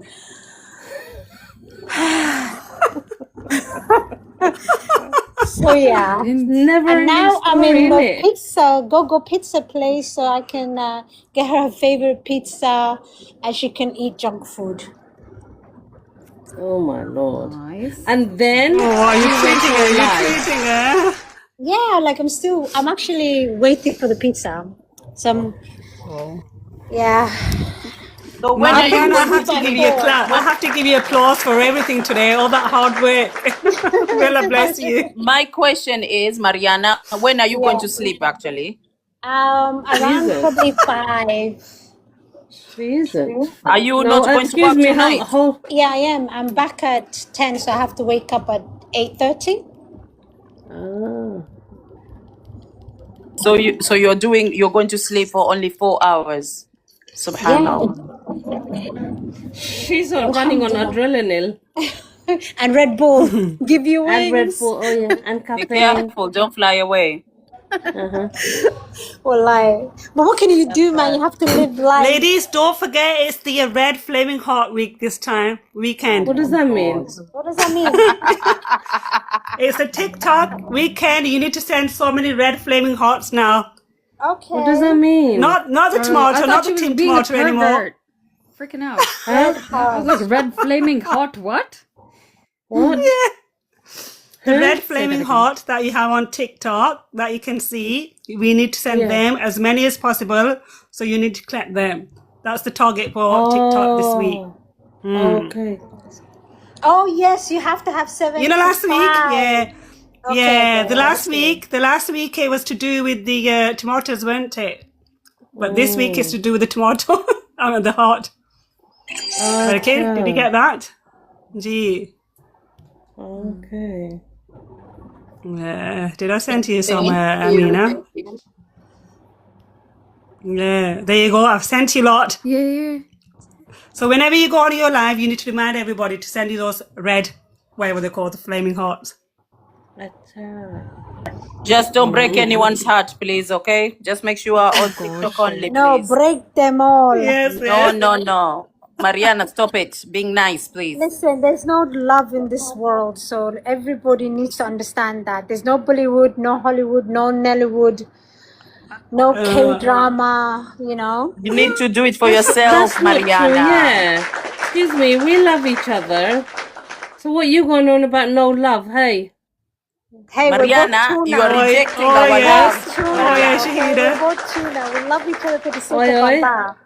Mariana, oh my God, you're breaking our hearts. Oh, la ilaha illallah. For those people who have a heart, you're breaking them. Do Hey, you? Mariana's talking from the experience. I know she's been through few experience. That's what she can say. She agrees on me. Have you not can you heard pick what up she's the been call, doing to the please? men? Can you pick up the call so we can hear, please? It's not me. It's the pizza place. It's a pizza. It's the pizza place. Tell them to join us on TikTok, please. Yeah, send us some pizzas. Send us some pizzas. He looks depressed. Let's not go there. Oh. Get poisoned. Mariana, you are so bad. Okay, you eat the pizza, not the pizza man, please. Probably would Actually, do. you She know could what? do. For collection extra large pizza, 18-inch. I love my 18-inch. Is 11. Yeah, I'm Where sure you you putting do. it? Like, okay, 18-inch, Shahida, Mariana. so big, like sick in the head. Excuse me. And Baraka I is didn't so say big, anything. sick I in just the head, said okay? I'm sure. This is a pizza, No, okay? I just Are you said. sure it's a Hello, pizza? Lakote, I don't Lavila. think it's a pizza. Hi, listen. As soon as I say Listen, if something, you have an why is it that 18-inch, you you would not die, turn it into something okay? else, huh? Extra thick, 18 inches. Oh my God. Exactly. Who the heck can handle that? A'udhu billah. Wait, is the same as a horse? Wait, I need to find out how much a horse is. Okay, Mariana, the question where she's going to put, Shahida, have you ever stayed in a relationship hoping it would change? Of course, That for was one of the 24 years. questions. Alhamdulillah. Yeah, the 24 gin under her years. bed. Oh yeah, gosh, and they never. Yes, I was change, saying, but as for women, subhanallah. it's really hard for women. Men, I think they don't realize, brothers out there, that when women is in a marriage, she gives 100%. She tries at her best, 110, and when she has to, if that and when can she has to exist. walk out, when she walks out is the last stage when she's walked out. And when you think she's at the last stage, and you think that okay, now you're gonna forgive and you're gonna ask forgiveness, it doesn't work that way, because then she's past that stage. Damn Once right, she's well broken, doesn't. once she's No. done there, once the pressure cooker has come out on its thingy, it's gonna say no, exported, I can't. Yeah, exactly. So you need to, it's a lesson. It's either sisters, either brothers, when you're in a marriage, please think about it. Please trying to get along with each other, trying to respect each other in the most beautiful way. Not to have misunderstandings, communicate, don't make barriers for each other. And, trying to live according to the sunnah of the Prophet ﷺ, and hopefully make yourself easy. Because like I said, so marriage is supposed to be beautiful. It's supposed to be peace itself. So, Mariana, have you ever stayed in a relationship hoping it would change? And I think we all said yes. Can I tell you just something I read? Horses are 15 to 34 inches, 5 to 15 Are you kidding me? You went to centimeters thick. research about this? Yeah, she did. Oh She my did. God. Are She you did. kidding me? Can Just you answer the imagine? You question, wouldn't pass please. that. Let us stop imagining some stuff, okay, No, please? like Welcome, Nick. wow. Okay. I'll just Mariana, She's Mariana, so excited. Basically, Mariana. Hey, oi. Too sick now, oi? Huh? Come back to the earth, Mariana, please.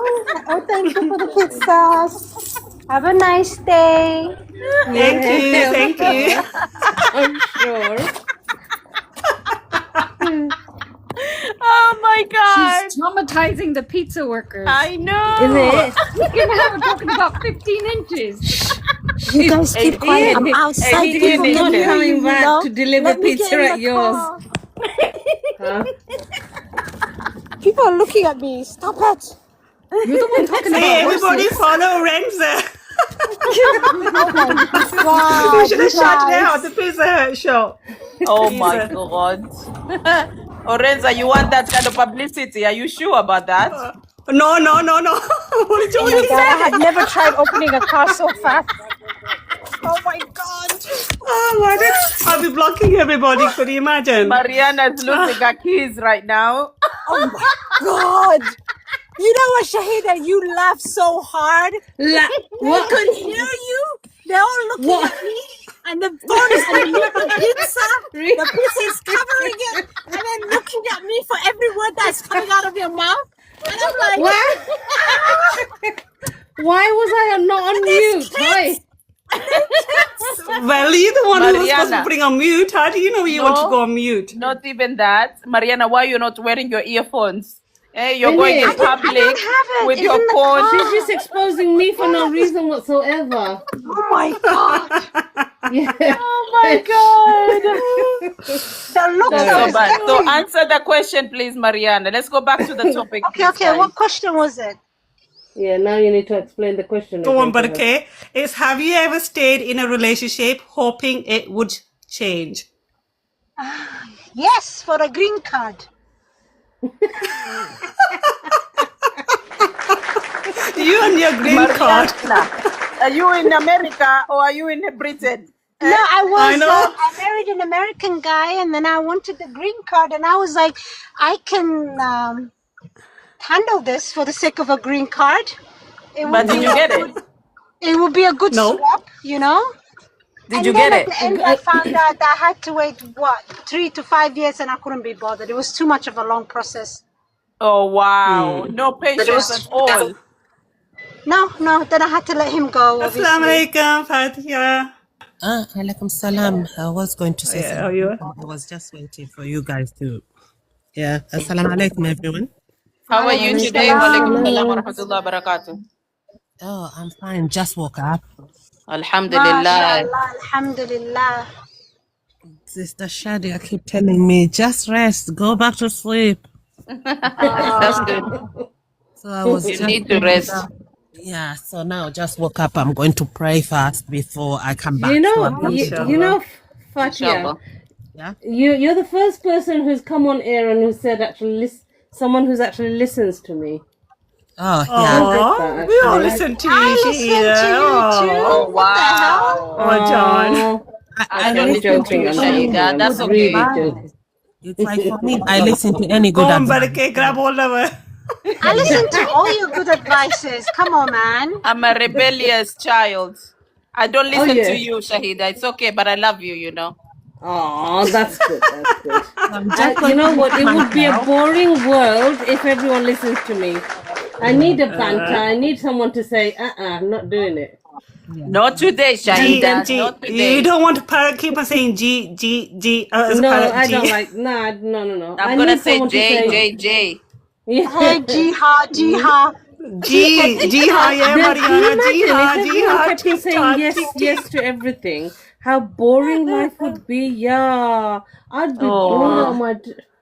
Wits, man. You're crazy. I tell you a little thing. You know, my sister came the other day and she was telling me about my niece's little story, about little niece. And my mom, she kept us speaking to her in Urdu and Punjabi, and then my niece wouldn't understand her because she's about 10 years old. So every time my mom said something to her in Punjabi and Urdu, she kept saying G. G. Even if it wasn't right. She goes to, I'm gonna go now. She goes to, I'm gonna go from here, from your house, and I'm gonna go to your Hala's house. And she went G. Should I go? G. So my sister comes, she goes, your daughter doesn't want me to be here. I says to her, I'm going, and she goes, G, go. So she goes to her, I says to her, you're not supposed to be saying G every time because you don't know what the other person's saying. Oh no. Yeah, so there you go. That's another, you can't say GG always as well. GG to everything. No, you're right. So, yeah, Fatia, shall we ask you the question? Have you ever stayed in a relationship hoping it would change? Oh yeah, I did, and the longer I stayed, the harder it becomes like for me to let it go, because then it wasn't really healthy. It was like attachment rather than a relationship. But then, alhamdulillah, I got the courage to get out of it. And What was that attachment? Was he good looking? Did he have money? 15 inches. It's like for me, it wasn't about the money or the good looking. I think because my parents had like a little bit of dysfunctional kind of relationship, so I was a little bit lost. I wanted that stability, and for him, he was like providing that, but at the same time, he was a little bit like emotional manipulation and all that. So he gave you what you desired as a child, but at the same time made you vomit. Yes. Vomit. No, I haven't tried to make sense. I'm trying to make sense of it. So do you know when someone being like really nice to you, but also because I was young, so for him he was older than me, so it means that I was more vulnerable, and because I had like a really difficult upbringing, and having him like an anchor, it was like a attachment issue rather than like a did he love bomb you? Did he love bomb you? He did what? Did he love bomb you like Hollywood love, Bollywood love, initial to get you there? It's like He used love than anything, that's why. So it's like do you know when people are really nice to the point that you feel, wow, this guy, because he's older, he's already finished everything, whatever he was doing, he's done. So I'm going to be happy with him. Do you know that kind of perspective? I had that perspective. I thought that because he was 20 years older than me. He caught you from the cradle, the cot. Damn it, he fished her out from the cot. Subhanallah. Yeah. 20. So 20 years older than me, and I was like, I'm just thinking, how old would you have been? Hold on, guys. He was older in number. That's why he wasn't older in maturity. So come on. Yes. He was matured enough because it's like to be able to make someone stay from like 16 to until when I was like 20 something. It's really long time. Okay. And because of the situation that I was in, I think with my parents. Yes, with like things with my parents, it means when I was with him, I felt safe, even when things felt a little bit off. And I thought that, he's almost on his 40s, so he's going to change. He's going to do this. And trust me, the longer we go, we never argue. And that's the thing, because I think he had that control over me without me realizing that was control. But You when were a he, baby. Like, I cannot even imagine. Like, He was do you know, manipulating you when that when rather he than was using his thing. when he said sit, I sit. When he said jump, I would ask, how high do you want me to jump? oh, So He hypnotized you. it's like, wait, did you ever told him about your family problem? Because I see a lot of sisters do that, and the oh man no, turn around and become a bitch towards them. oh no, Yeah, I for don't him, think. Yeah, I think you're right there. You should never tell your problems, you obviously know your secrets or wherever in past. And no, I think in all it creates problems for Yeah, afterwards. They bring me, it up. for yeah, But the they me, bring thing it up is, and they when you are use in it a younger against you. age, when you're the, in a younger age, or even older now, it's like the people will make you think you're you by trusting them. It's like you need to tell me, so I need to know you. I need to Yeah, be able to support you. It's all a lie because Yeah, even in Islam, like yeah, yeah, it's not allowed to speak about your past. yeah. Because I remember, like, a lot of his sisters of mine, like, as soon as they tell them about their family problems, they're used against it, and it's like, oh yeah, no wonder your mom hates you now. Now I know what your mom hates you. do you Cause know? like mm, I hate For you. me, it was a little bit different because we are kind of related, like blood relatives. Oh, So And they my, know you. They know the it's like, stories already. yes, and it's like my family, half of my family didn't want me to marry him, but I end up like being the one who insisted because I felt what did something he that I used to wasn't do? feeling. Like, how did he draw a 16-year-old out? Like, what did he offer you? Toys, No, games, clothes, Mariana, you candy? toys. no, no. How old do you think she Oh, was look to at offer this her one. She's trying toys? to Do you traumatize know? that's him. her Do you? I imagination. know. Do you know, I used to, because my mom and dad divorced, and once my parents divorced, it's like, my dad was really not like paying his school fees, don't do this, don't do that. And for him, he just end up come in and take that role. And it was like, Oh, wow, he's so kind, he's so without even asking him. And then he was like always like helping my family and all the thing, and I Come on, was like, everyone. Sorry, tap away. Let's get to 30, 35. We're on yeah, 27, so let's get to 30. Tap away, everybody. Tap, tap. Come on, Barke, use your I'm little finger. driving. I'm Oh, driving. you I will okay? use my Mariana, toes you're when I right. get home. I'll use my Yeah. toes. yeah. You okay? Yeah, You please use your excused. toes. So it Put it Go, was, sorry, near the Fatia. pedal, okay? So when you press it, it So taps. basically, this husband of yours ex-husband. infiltrated your household, Ex took last over the ex role of ex a father, Yeah. manipulated ex. it into you to love, Mm. kidnapped you, married Ya you, Allah. Kidnapped then you. like um like mm, um I don't know, he did hypnosis on you, and then when did you realize all his bullshit? When did you smell uh, the fresh coffee? uh After 20 years. because after we got married, I got pregnant, but the baby ended up like a stillborn. And I Oh, didn't know sorry. until I was like 7 months.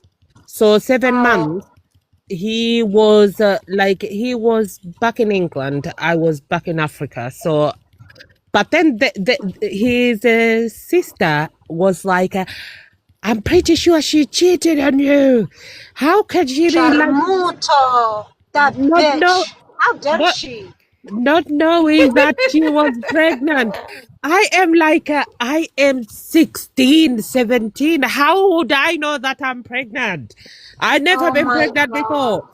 So after that, then things just end up I moved from one sister to another sister because they didn't want me to stay at my family thingy. So they act like, yeah, it's okay to stay with us and all that, but that's another story. But I end up realizing that he was like emotionally abusing me after I had before I had my first daughter, because I had a lot of issue with the first child was stillborn, and then I had a miscarriage, and then he was like, "What if you can't give me a baby and stuff?" But he was already cheating on me, and Oh I'm my like, God, with days. who? With the uh, neighbor across the road? Who? no, because he went to Africa and he had really, really a lot of money. And then he hired someone to like he had like a nightclub. And on this nightclub, there is someone who cooked. So he cheated me with the With the cook. cooker! With the cook of the nightclub! Yes. Oh my God, was she ugly or prettier than you? That's what matters to me. Because I Oh, think the uglier the that woman is, the better I feel about myself. do you know Astaghfirullah, she passed away like a Astaghfirullah, few years So ago, but the first time I saw her picture I was like I laughed so hard, and I'm like, do you know, you imagine your husband to upgrade a wife, not downgrade. Astaghfirullah. Oh, okay, that makes me feel better. Okay, that's good. And now But I'm hoping he's in a nursing home, right? oh no, she married because after Mariana, nursing after home. after few years, because me and him, after she married her, then I started like waking up and see like he's not really a nice person. He just like to take and take and take, and I had nothing else to give. So I was like, okay, I've already had one child. One child is boring. So I'm going to ask God to give me few. So after like nearly 2 years, I got pregnant with my second daughter. I had my daughter, had other like issues with my heart, with my mental health and all that. But the moment after I had my daughter, I had her on October. By I think by February, I was pregnant with my son. Okay. And it's like I wanted my first child to have siblings. And I had this belief that no, I rather all of them to be like with the same dad. So I Yeah, stayed. obviously, yeah, it saves the family conflict, Yes. sibling conflicts, Yeah, yeah. so I end up staying, but the feeling that I once had, I didn't have them anymore. So after So I you had, just stay to yes, create another life for your children, basically. yes, and once Okay, I that's good. got pregnant with my son, I Uh-huh. started telling him that after I had, because I know that if I divorced him while I'm pregnant, it's going to take forever for me to think it. So I started telling him, like hinting to him that I don't think that I want to be with you anymore. So after I Okay, had what did this he child, do when you actually voiced out and said that? What did he, what was it? Was oh he no, like saying you're a bluffing or you're oh joking? yes, yeah. But before he really thought that I was thinking, because I was really quiet during like the whole marriage. We never like fought or any argument. So it was like, do you know the movie where it's just happy, happy, happy?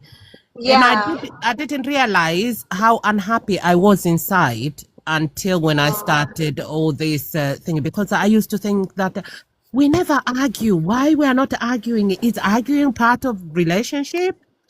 But no, he was like holding me really good to the point that I didn't even feel like I need to argue with him.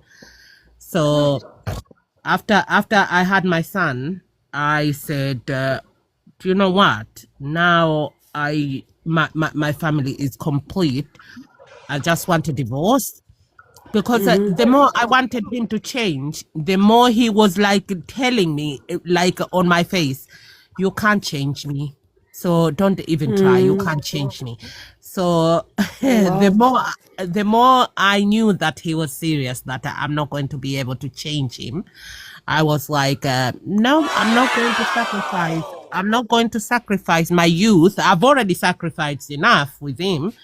So I'm not going to sacrifice anymore. But it's so strange, isn't it, Fatia? You know, with the men, they would expect the women to change more. Every time they Oh, want to mold them, they want to change them. But when it comes to them, when you say to them, first of all, I don't think women say it as much, but when they do, it's like I say, so what do you Sorry, get in sorry, babe. return? yeah. Sorry, I was getting I got a call. I, Yeah, I I want don't think, to. Sorry, say the last part. Sorry, I left for a second.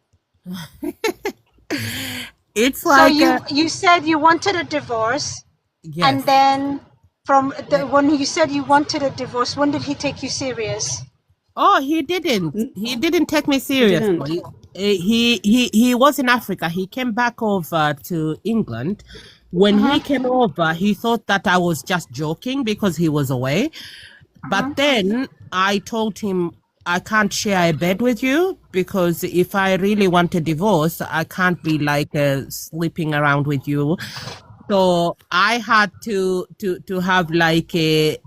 I left him on my bed and I took a mattress and end up sleeping on the mattress. And I, because my son was like a newborn, so I said that you have the baby duty at night and I'm sleeping. I was just on Facebook, just scrolling through the night because I knew that he wasn't that great of like looking after the kids anyway, especially a newborn. But for me, I just wanted that break because looking after three children, all of them under 5, it was really hard. Hard, oh, true. Yeah. But it's like, I think you should have gone for his friend or his cousin or his brother just to like get revenge on him. Oh no, it's like No, that's no way, yeah. the thing that he got because he stayed at my place 2 weeks when he really knew that I'm not going to do anything with him. I am serious about this divorce. He left without saying goodbye. He left everything. He just said that I'm going to visit a friend. I'll come back. Only to call me that I'm at the airport, I'm going back to Africa. I said, it doesn't matter where you're going. I'm going to ask a divorce whenever you are running away. Yeah. And It once he, reach you. Wherever yes, you are, it reach you, innit? yes. Wherever it is, And wherever once you he are. was there, I told my family that I am serious about the divorce because they thought that I was joking as well. So I said, no, I am serious. I don't care what you're saying. I just want my divorce. And once he went like to the moved, like okay, because she's not here, blah blah blah, and the husband doesn't want to give a divorce. So back in my country, it's like I had to go like to the moved office. And the good thing that they moved at that time, he was a cousin to my late grandma. Okay. So we were like a family on my mom's side, and he was like really strict. And I asked him, "So why you are not doing this and this as a husband? Your wife is not. It doesn't demand anything. He just wants you to be like thinking now you married someone else. You can't just stay like 1 month there and stay 10 months in thinking that's not fair, is it?" And he was like, "Oh, because I have business, blah blah blah." So he said, "It means your wife have every right to ask for a divorce."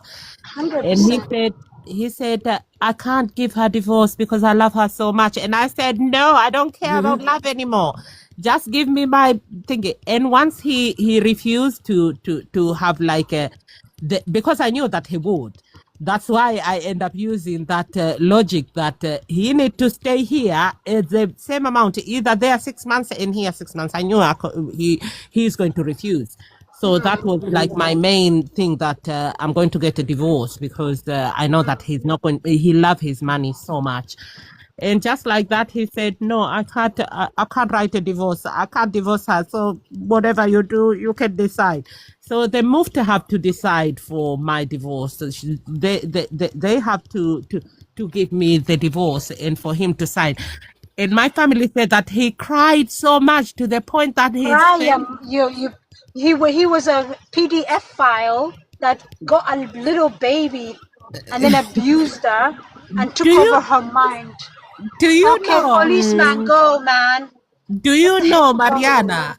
Once my Yeah. kids were like older, and I am telling them the thing that I just told you, they end up saying that. Do you know what, Mom? You are a victim, and I said, why? Because I feel like I loved him. No, he was grooming you. You were Yes. underage. Yes, 110%. So That's my the kid. cradle snatcher. He is. So So what my now? kid. What his life is like? What is he doing now? Oh, he went broke after we divorced because he was like super rich and broke. Allah He has sold humbled him, okay? And he then sold he sold almost everything, and now I don't know what he does. But the last time we went and saw him, I felt so sorry because he looked so old, and I was like, oh my obviously God. he's be old. He was 20 years older than you when you were 16. He's like a 90 now. Yes. 90, he would have been No, 90 still, he just thought. he's going to be 60 this year. So we are 20 years apart. I'm turning 40, so he's turning 60. And I'm Well, like, African age, nobody really knows their true age. If he looks old, he's 90. Okay, that's wow. That's like Mariana. a whole lifetime of abuse. Subhanallah, I'm so happy that you're doing well and you yeah. managed to raise your children Alhamdulillah. holistically. Alhamdulillah for that. You see, MashaAllah. women, when you think you're in love with a guy and you give him everything, he will walk over you. Huh? There's no love. It's all about your gain. What can you gain from this guy? Never show your, oh my God, I love him. Oh my God, this is my husband. I found the prince of my life. My mom did this to me. My brother did this to me. But I'm doing this. I feel like the black sheep of the family. No one loves me. Damn it. Shut up. Oh, We Do all you need know to shut up. what you're saying? I am 100% agreeing because for me, I don't think that I knew. I just end up learning now what love is. I think I didn't know what love is, and all I yes, had you were was too young. You were too young, like Mariana said. Obviously, we don't know how young you were, but the way 16. you're saying, and the 20, 16. yeah, it's a I was difference. I was Yeah, 16. 16. so, He was 36. So yeah. This is the thing. I feel sick and I want to vomit hearing that. yeah. 16 So And and it's so strange, 36. now, do you not find it strange now, where women now, when there's women now who are, seeing, or they're marrying younger men, and they find that annoying. But it's, what I mean, there's nothing wrong with that. If you could do it as a man, why can't women do it? Obviously, by Yeah. Islam, it gives you it gives you the No, I permission. mean like a woman going after 36-year-old, going after 16-year-old. Wallahi, I will bounce on her and I will finish her. If you're going after 26, 28, I don't mind. Like, go ahead. Like, teach them a lesson of two, you know? yeah. But 16? No, man. From 20 on, like, from, like, let's say 25 down, if the woman is above 30 or 30, I'm so sorry, I will knock you out. Yeah. So, Period. so for me, Seriously, you're still bouncing on others? Is that to Mariana? Are you saying that to Mariana? Yeah, I will give her a Mariana love of, like, Oh, yeah. game. Shahida saying, How dare you? yeah. I had to start like Shahida saying learning that, are you still bouncing on others? Oh, yes, once in a while. I to try controlling myself, but it's good. Okay, It's good to stand up for yourself. Mina, do you have anything to say on this, on Fatiha's story? Obviously, her actual life experience, I would call it, not a story. Yeah. It's scary, to be honest, but I know what, like, because if it's arranged and it's like, you know, family, extended family, sometimes even family friends, the manipulation tactics to put you in that situation are crazy, and you don't see it until you come out of it. So it was hard to listen to be honest, because it felt like, you know, she was gaslit all the way to the end. For me, it's like my father didn't want the marriage because my dad was like really intellectual person, so he knows people when he sees them, and he is like because I'm related to him on my dad's side. So my dad was like, no, you are too young for this. He didn't even attend my wedding because he was that upset. But for me, I like forced his hand. Do you know when you are someone really hooked you on his like orbit, you end up going like crazy. So I feel like I was a little bit nuts. And I told my dad, if you are not going to give permission, I am going to get pregnant.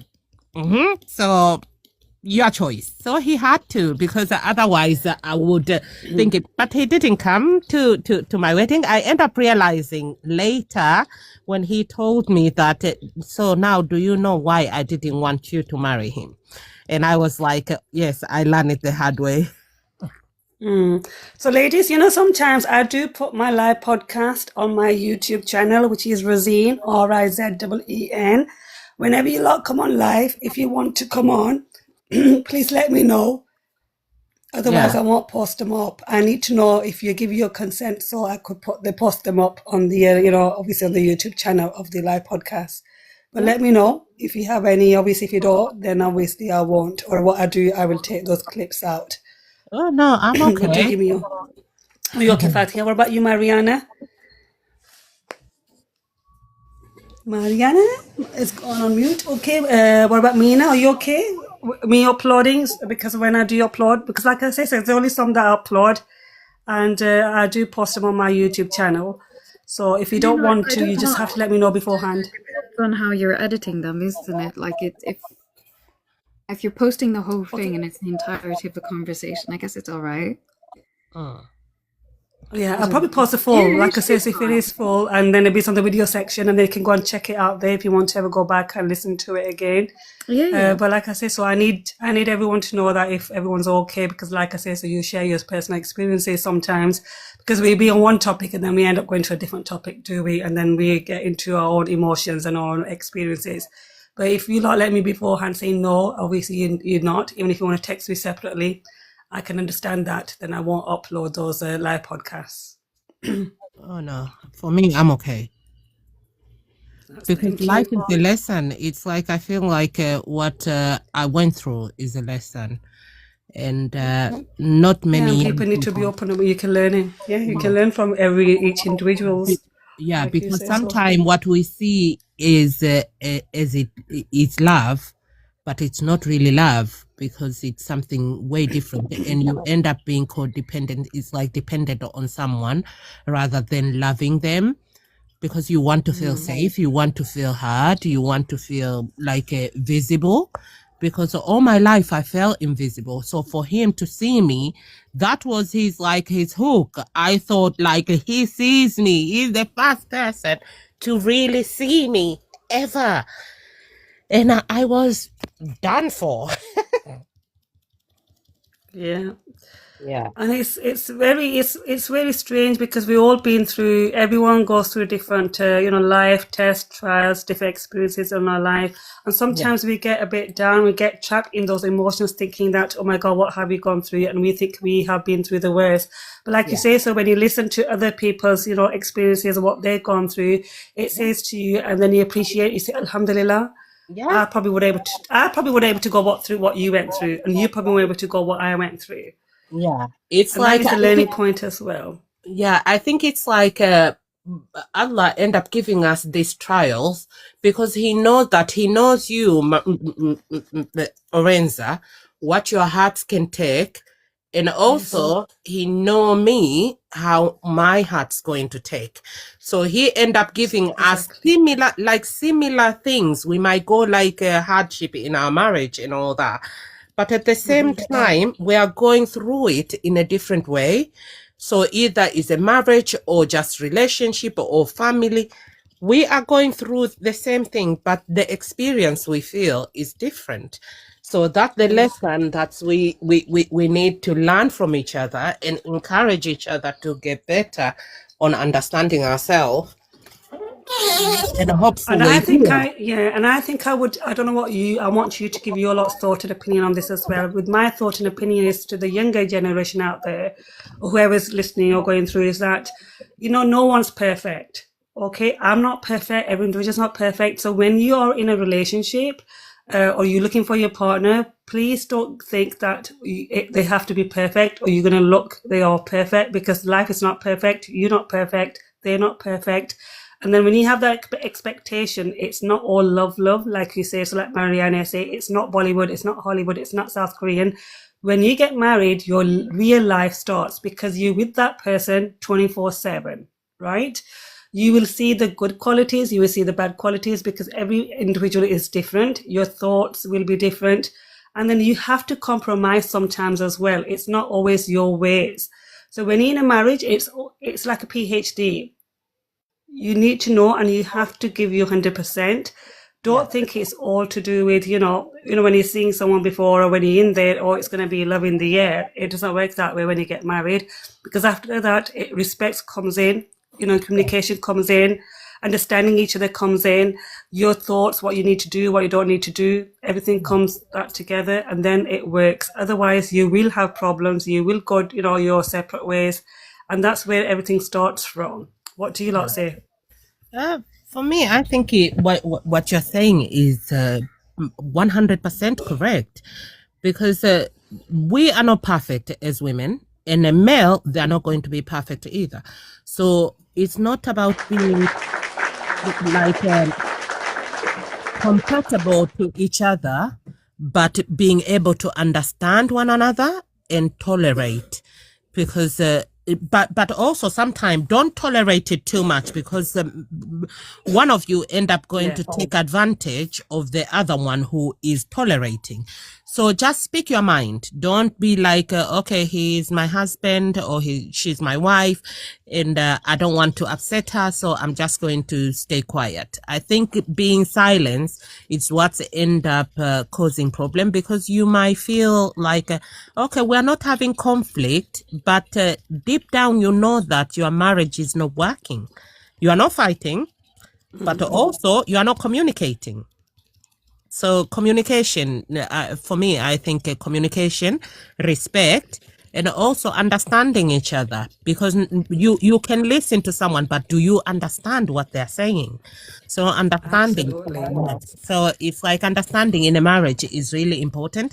And it's like, I think people need to stop thinking that marriage is going to be like them Hollywood movies, because it never ends. Thank you. Somebody who It's not finally going to be lovey-dovey. It's not going to be lovey-dovey. You're going to have rainy days. You're going to have good days. You're going to have bad days. You're going to, you're going to feel in the air some days. You're going to feel down. You're going to be they deranged. never tell you But the that's truth part of it. though. That's they I never used, tell you. I used to watch Bollywood movie, and I used to think that marriage is going to be like them Bollywood movies. And what I Running around learned the was trees. like wow, I'm not having my Shah Rukh Khan dancing, and In the you see, rain. I was knocked back to the Yeah. reality very fast. With them, you can only watch. You just watch, and then you just think, yes, in your dreams, you can just imagine and say, yes, we just want that way. But like you say, in real life, it doesn't work that way. No, life is Yeah. not like that. Life, you have a Yeah. lot So of ups and downs. yeah. So emotions as mazes. So now I'm going to look at emotions as mazes. So your emotions can trap you. Do you agree on that? Can your emotions trap you? Yeah, Which because emotions can you say? because we always chasing that I think dopamine, the happy things, we always chase it. So it means when you feel it, you want it more. It's like it's addiction. So sometimes you feel happy in a marriage, but deep down you know that my marriage is not working. And also I'm going to give you few example of the people I know who are in a marriage that is horrible, and I am like, how can you just stay on this type of marriage? Because I'm outside of that. I'm like, their husband are disrespectful, have multiple wives, they are not loyal, they are like doing everything wrong that they could do. And the moment you say that, do you know, you don't have to do that. Everything Allah knows that if you ask for a divorce or you divorce them, Allah's going to guide you, you know that. But because their emotions is already there, they are trapped in that relationship. They don't want to leave. So I understand that emotional can make us do things that we don't want to do, but our emotions are too weak to let it go, which is really, really common. But majority of the time, I feel like negative emotion is the one who end up putting us down. Yeah, it's overthinking, is it? Overthinking equals running in, circles. Then you have the anger, which equals to hitting walls. You could have sadness that equals to sitting in one corner, because when you're sad, you don't want to talk to anybody, you don't want to intermingle anybody, because you're deeply connected in your own thoughts. Because you're replaying the conversations in your mind, and you just don't want to communicate with anybody. Then you have the fear that equals to not moving at all. When the fear kicks in, you don't want to do anything. So some people are not stuck in life, they are stuck in their feelings. Yeah. And I think our feelings are more like in control of us than we realize. We feel like, oh no, my feelings are not really determining what I am deciding. But feelings are what made us make decisions. Because once you realize something, you end up making a right decision, because you know that this doesn't feel right. Mm-hmm. Exactly. Yeah, for me, when I wanted a divorce, I knew that we never argue, because he used to say that we never argue. I'm always do everything I can. I said that within 10 years of our marriage, we spent like time together as a man and wife less than 3 months. Less than 3 months, like really being like intimate with your husband within 10 years. And he is like, oh no, I'm really, and I'm like, no, I don't want that kind of life. I'm too young. Yes, I know. I just realized now I'm on my 20s, but I'm still young. So my emotion before, they were trapping me, because I felt like if I let him go, who am I going to have?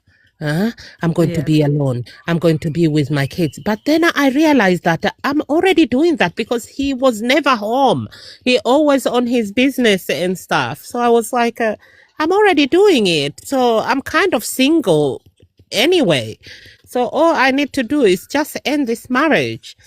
So I just end up making that decision. It was really hard decision. I couldn't sleep for the past, after I was given the divorce, for the first few weeks, I couldn't sleep, because I used to spam call him a lot, because he always act busy, but because I think he knew that, she's not going to make any rash decision. So I think that's the thing that I think out there with the brothers, that sometimes you think that, oh no, your wives or your partners will not make a decision no matter what you do, and they won't be capable. But then there comes a point, there will be a point when they literally, when they broke down, when they have nothing else they have, and they've, like you say, so they've really broken down now. That will be the time that when they side with the women, if they decide at the last minute, now that's it. Yeah, I'm gonna walk out, they will walk out. I had to go have a therapy for a few years, because my emotions, I was really like depending on him. I was so codependent, and I couldn't. It's like I felt I can't function. While we weren't really like living together 24 hours, but my heart and my brain was depending on him, because I couldn't even go out without calling him and say that, oh, I want to go somewhere. Am I allowed to go? And if he said no, even if it's important, I wouldn't go. Yet he's not. Yeah. He can't even see me, and I'm like, how stupid was I? It's like he had something, but. I guess because we were like, I was young, so for him, for me, I Yeah. felt like he is a father figure as well as a husband, so I had to respect him and all that. But the emotions, yeah, once I let myself go, then my emotional, it's like started to improve. I started feeling a little bit like, okay, independence. So it's like I don't regret choosing to end our marriage. Yeah. So, your emotions now, I don't think they're trapping like you said before, because my next question was going to be, are your emotions guiding you or trapping you? So I think you come to a stage now where your emotions are guiding you now. Yeah. For me now, I use my brain, but also I have like a empathy, sympathy, and all that towards many things, but I'm not letting my emotion like be the end of everything. Like I'm making my decision, because I know that sometimes our emotions can be like can lead us somewhere where it's not really right for us. So I rather use my brain more. But yeah, Alhamdulillah. yeah. Mariana, your thoughts on that? Are your emotions guiding you or trapping you? Have you come out? I think you've come out from your trapping as well, haven't you? Mariana, you're on a coffee break. Have you had your pizza? Are you still on your pizza? Yeah, I think she's probably somewhere. Okay, Oh, there it is. My phone phone was acting. acting up. Okay. Right, I Sorry. thought your pizzas. So I was gonna say, we were the question on, are your emotions guiding you or trapping you? So I think yours are your emotions are Guiding me guiding you. and yeah, guiding me. Yeah. Like I'm not emotional wreck person that but usually I think as you're younger and you have a lot of trauma, you bottle things up. There's gonna be a moment where you're unable to control yourself. And I'm actually wishing that.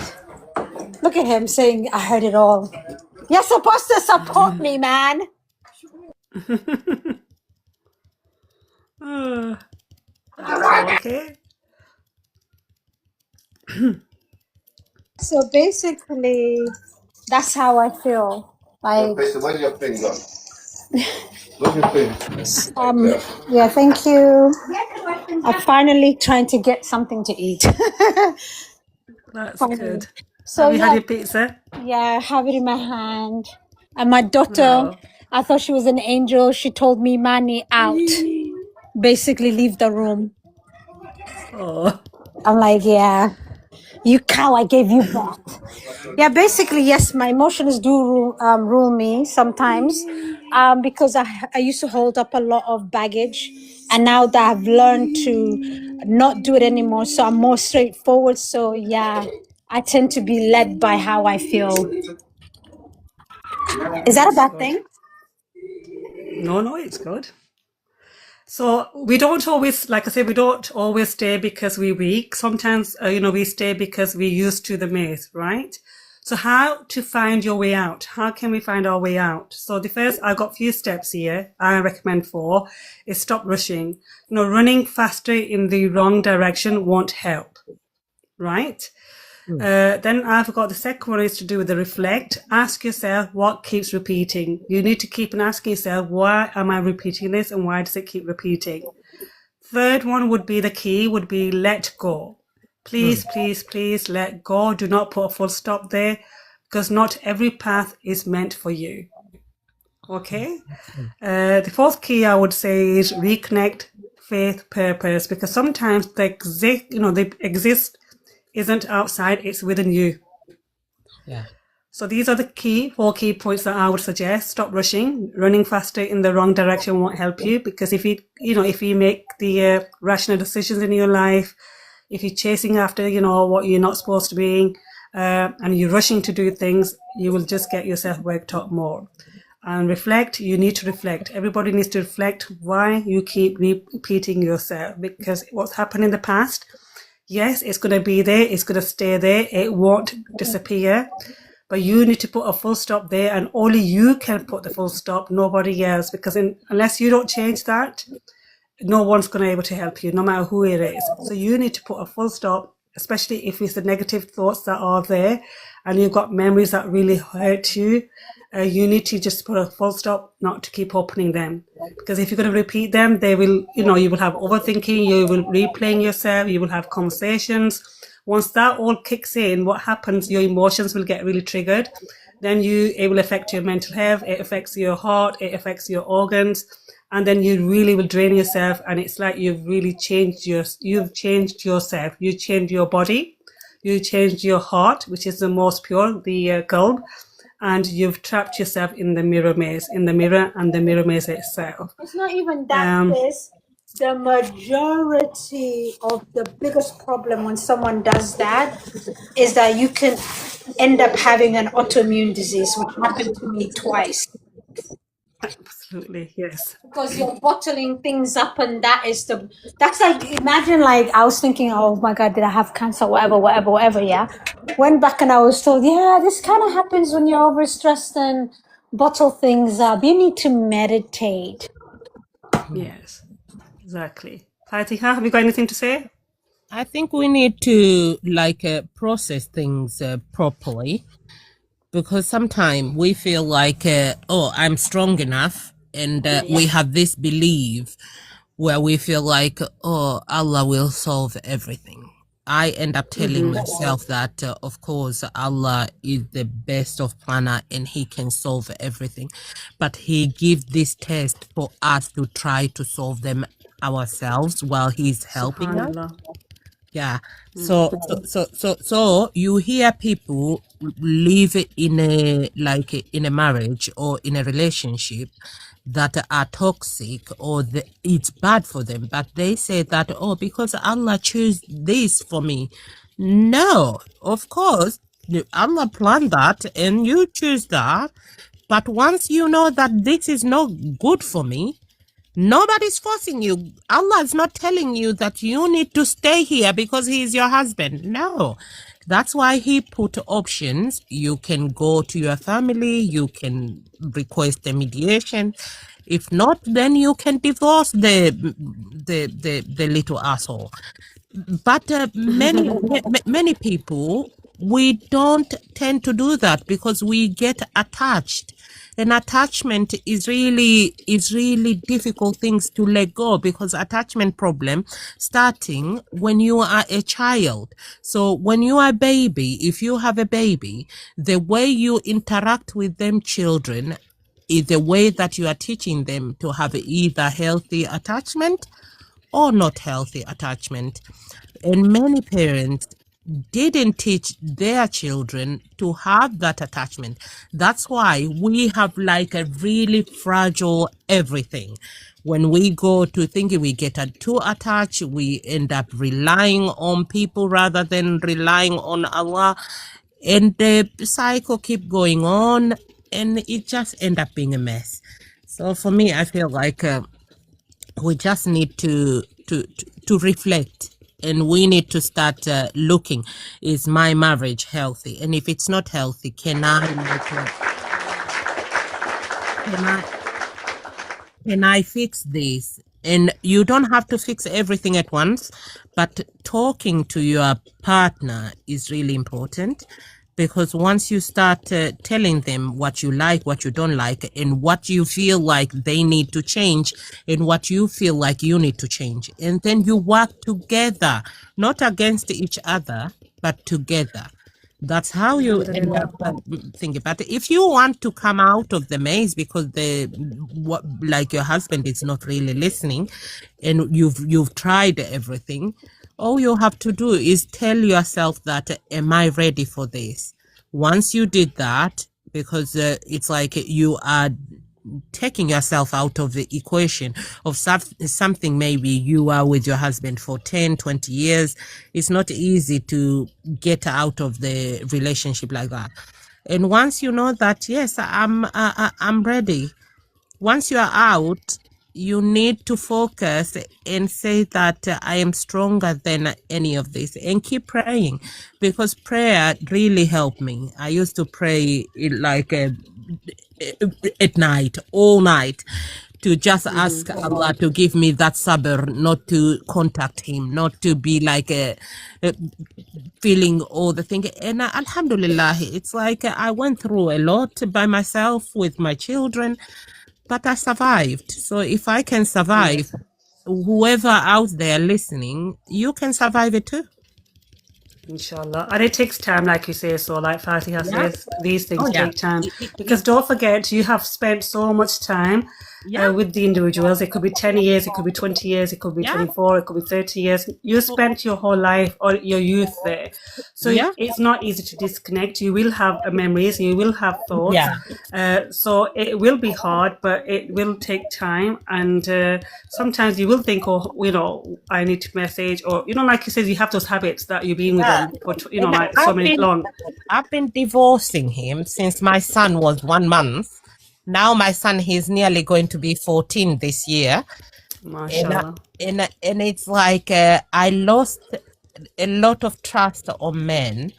But now, like this year, after, because I said that no, I don't want to get married until I finish my studies. So I have my master's, I can work, I can establish myself. So now I'm like, okay, inshallah, maybe I might find someone. Yes, so 13, nearly 14 years been by myself raising kids, and I'm like, okay, now I'm ready. So it takes time to heal. So don't rush it. Don't rush the healing process and say that, oh no, I'm over him, I'm just going to be. No, every person is different. And it's okay to want that space for yourself and be like, okay, I'm just going to focus on me before you go back and get another man-child. Yeah, so even in the darkest maze, there is always a path of light, like Fatiha says. So I would say even in the darkest maze, there is always a path of light. Sometimes that light is your connection with God as well. So let's do a final activity, and then we've got, obviously there was a huge, it's a huge topic that we've talked about here, alhamdulillah, Mirror Maze, and we've just gone through one relationship, which we've gone through the partners. We still got like we've got the siblings, because obviously, the connection with what you have with your siblings, the mirror maze, the emotions that we carry with our siblings. Then we've got parents as well. We need to cover that, but that will be in the next, hopefully, inshallah, the live. It could be on Thursdays. Shall we do on Thursdays or Sundays? When is everybody available? Let me know so we can continue that. Do you prefer it on Thursdays or do you prefer it on Sundays? And we've got also children. So we got, obviously, the parenting side as well, the relationships that we go through, and what the challenges we have. So we've got these three main, they all, like, I count all these main, mirror mazes that we go through, and they're part of our lives. So, like I say, so that will be in the next weekend, but let me know in the comment section, in the, message me separately, the days, wherever everybody finds. I know some people are not available on Thursdays, which will be on Thursdays, 2 till like 5:30. And there's Sundays, which is from 12 o'clock till, 4:45. And I don't know, is everybody okay at nights? Because some people go to sleep early as well. So I do one off, nights as well, which is probably on like Monday nights. But whichever you find best for you, just let me know and we can continue that. So the final activity for this is, I would say to everybody, it's like close your eyes for 10 seconds. And then where are you standing in your life maze? So I want you to close your eyes. This is all for the silent listeners as well. Close your eyes, inhale in, exhale out. And then I want you to imagine, where are you standing in your life maze? And then ask yourself, who is around you? So who can you see when you close your eyes? Who can you see is around you? And imagine what is holding you back as well, or see what is holding you back within that. So where are you standing in your life maze? Who is around you? And what is holding you back? Now imagine you found the exit. What changed? So you found the entrance that you're going to escape, but what changed? Mariana, Fatia, have you got anything on that? Did you do that? For me, I think it's like I have really high expectation in men right now. I don't know why. So the only thing stopping me on getting on with someone is my expectation. I feel like I'm still a child inside. It's like I'm stuck on being that age where I'm 16, 17, while I'm 40. I am mature enough.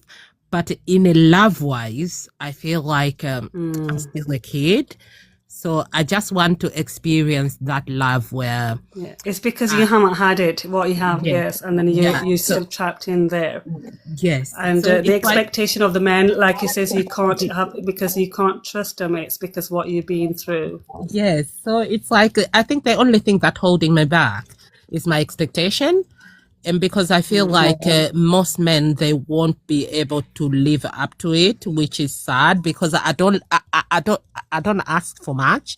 I don't care about money, luxury, and any of that. No, I just want that. I'm here for you. Do you understand? Really here for you. It's not like I'm pretending to be here, but my mind is somewhere else.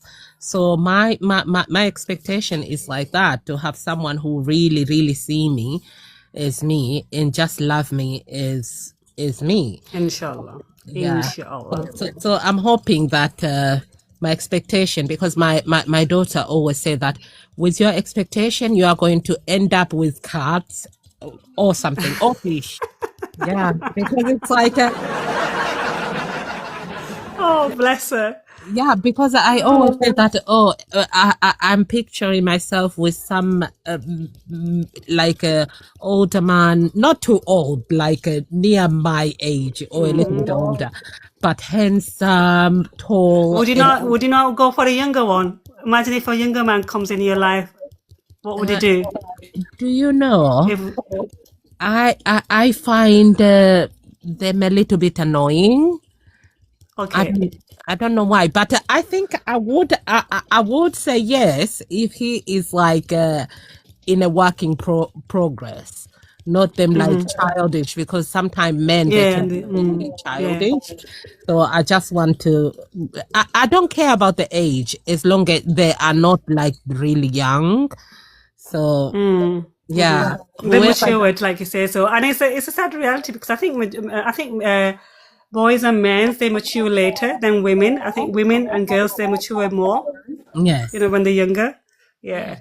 Mariana, your thoughts. What are your thoughts on this? Your final thoughts.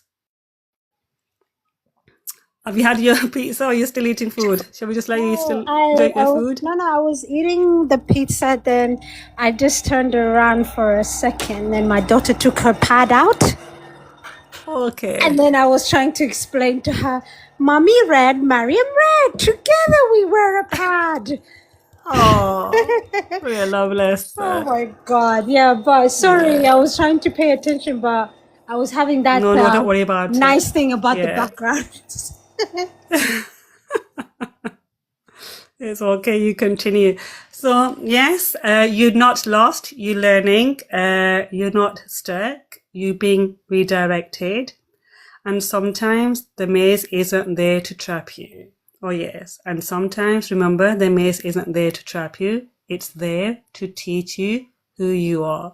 So these are the last opinions and thoughts and my, call out for everyone that you're not stuck. You're being redirected. And sometimes the maze isn't there to trap you. This is what you need to remember, that the maze isn't there to trap you. It's there to teach you who you really are. So drop a heart if this spoke to you, and follow obviously Rosine, my YouTube channel, to not miss the next Mirror Talks, which I will upload the live podcast on there, hopefully, inshallah. And here next time, stay tuned because I will be going through the siblings on the Mirror Talks. Mirror Maze related about siblings. We also got parenting and children with the Mirror Maze, the challenges that we go through that, and also parents. And let me know, which one would you like to talk about first? Would it be siblings? Is it the parents, or is it the children and the parent Mirror Maze? Which one would you like to have for next week? Fatiha, it was absolutely amazing having you, Mariana, and everybody else who joined the panel. Alhamdulillah, and thank you for joining, and the silent listeners. Thank you. It'd be more sport if you could tap away, and like I say, so if you leave some comments, because it let us know that where you're from. Just let us know where you're from, which country you're from, because it helps us to know where we're reaching. Because I would like to reach furthest away. I hope these live podcasts, they benefit you and individuals. That is the main aim, to bring these live podcasts out, so I can reach too many people, and then if it could benefit anyone. Fatiha, what do you think of the live podcasts so far?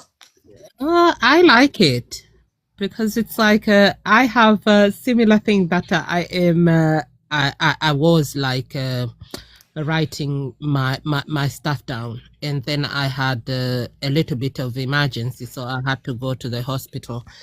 So now I am a little bit postponing it to think it, but it's really good topic, because when you connect all of this to psychology, you end up seeing the theory, the models, and how to help people. It's really amazing.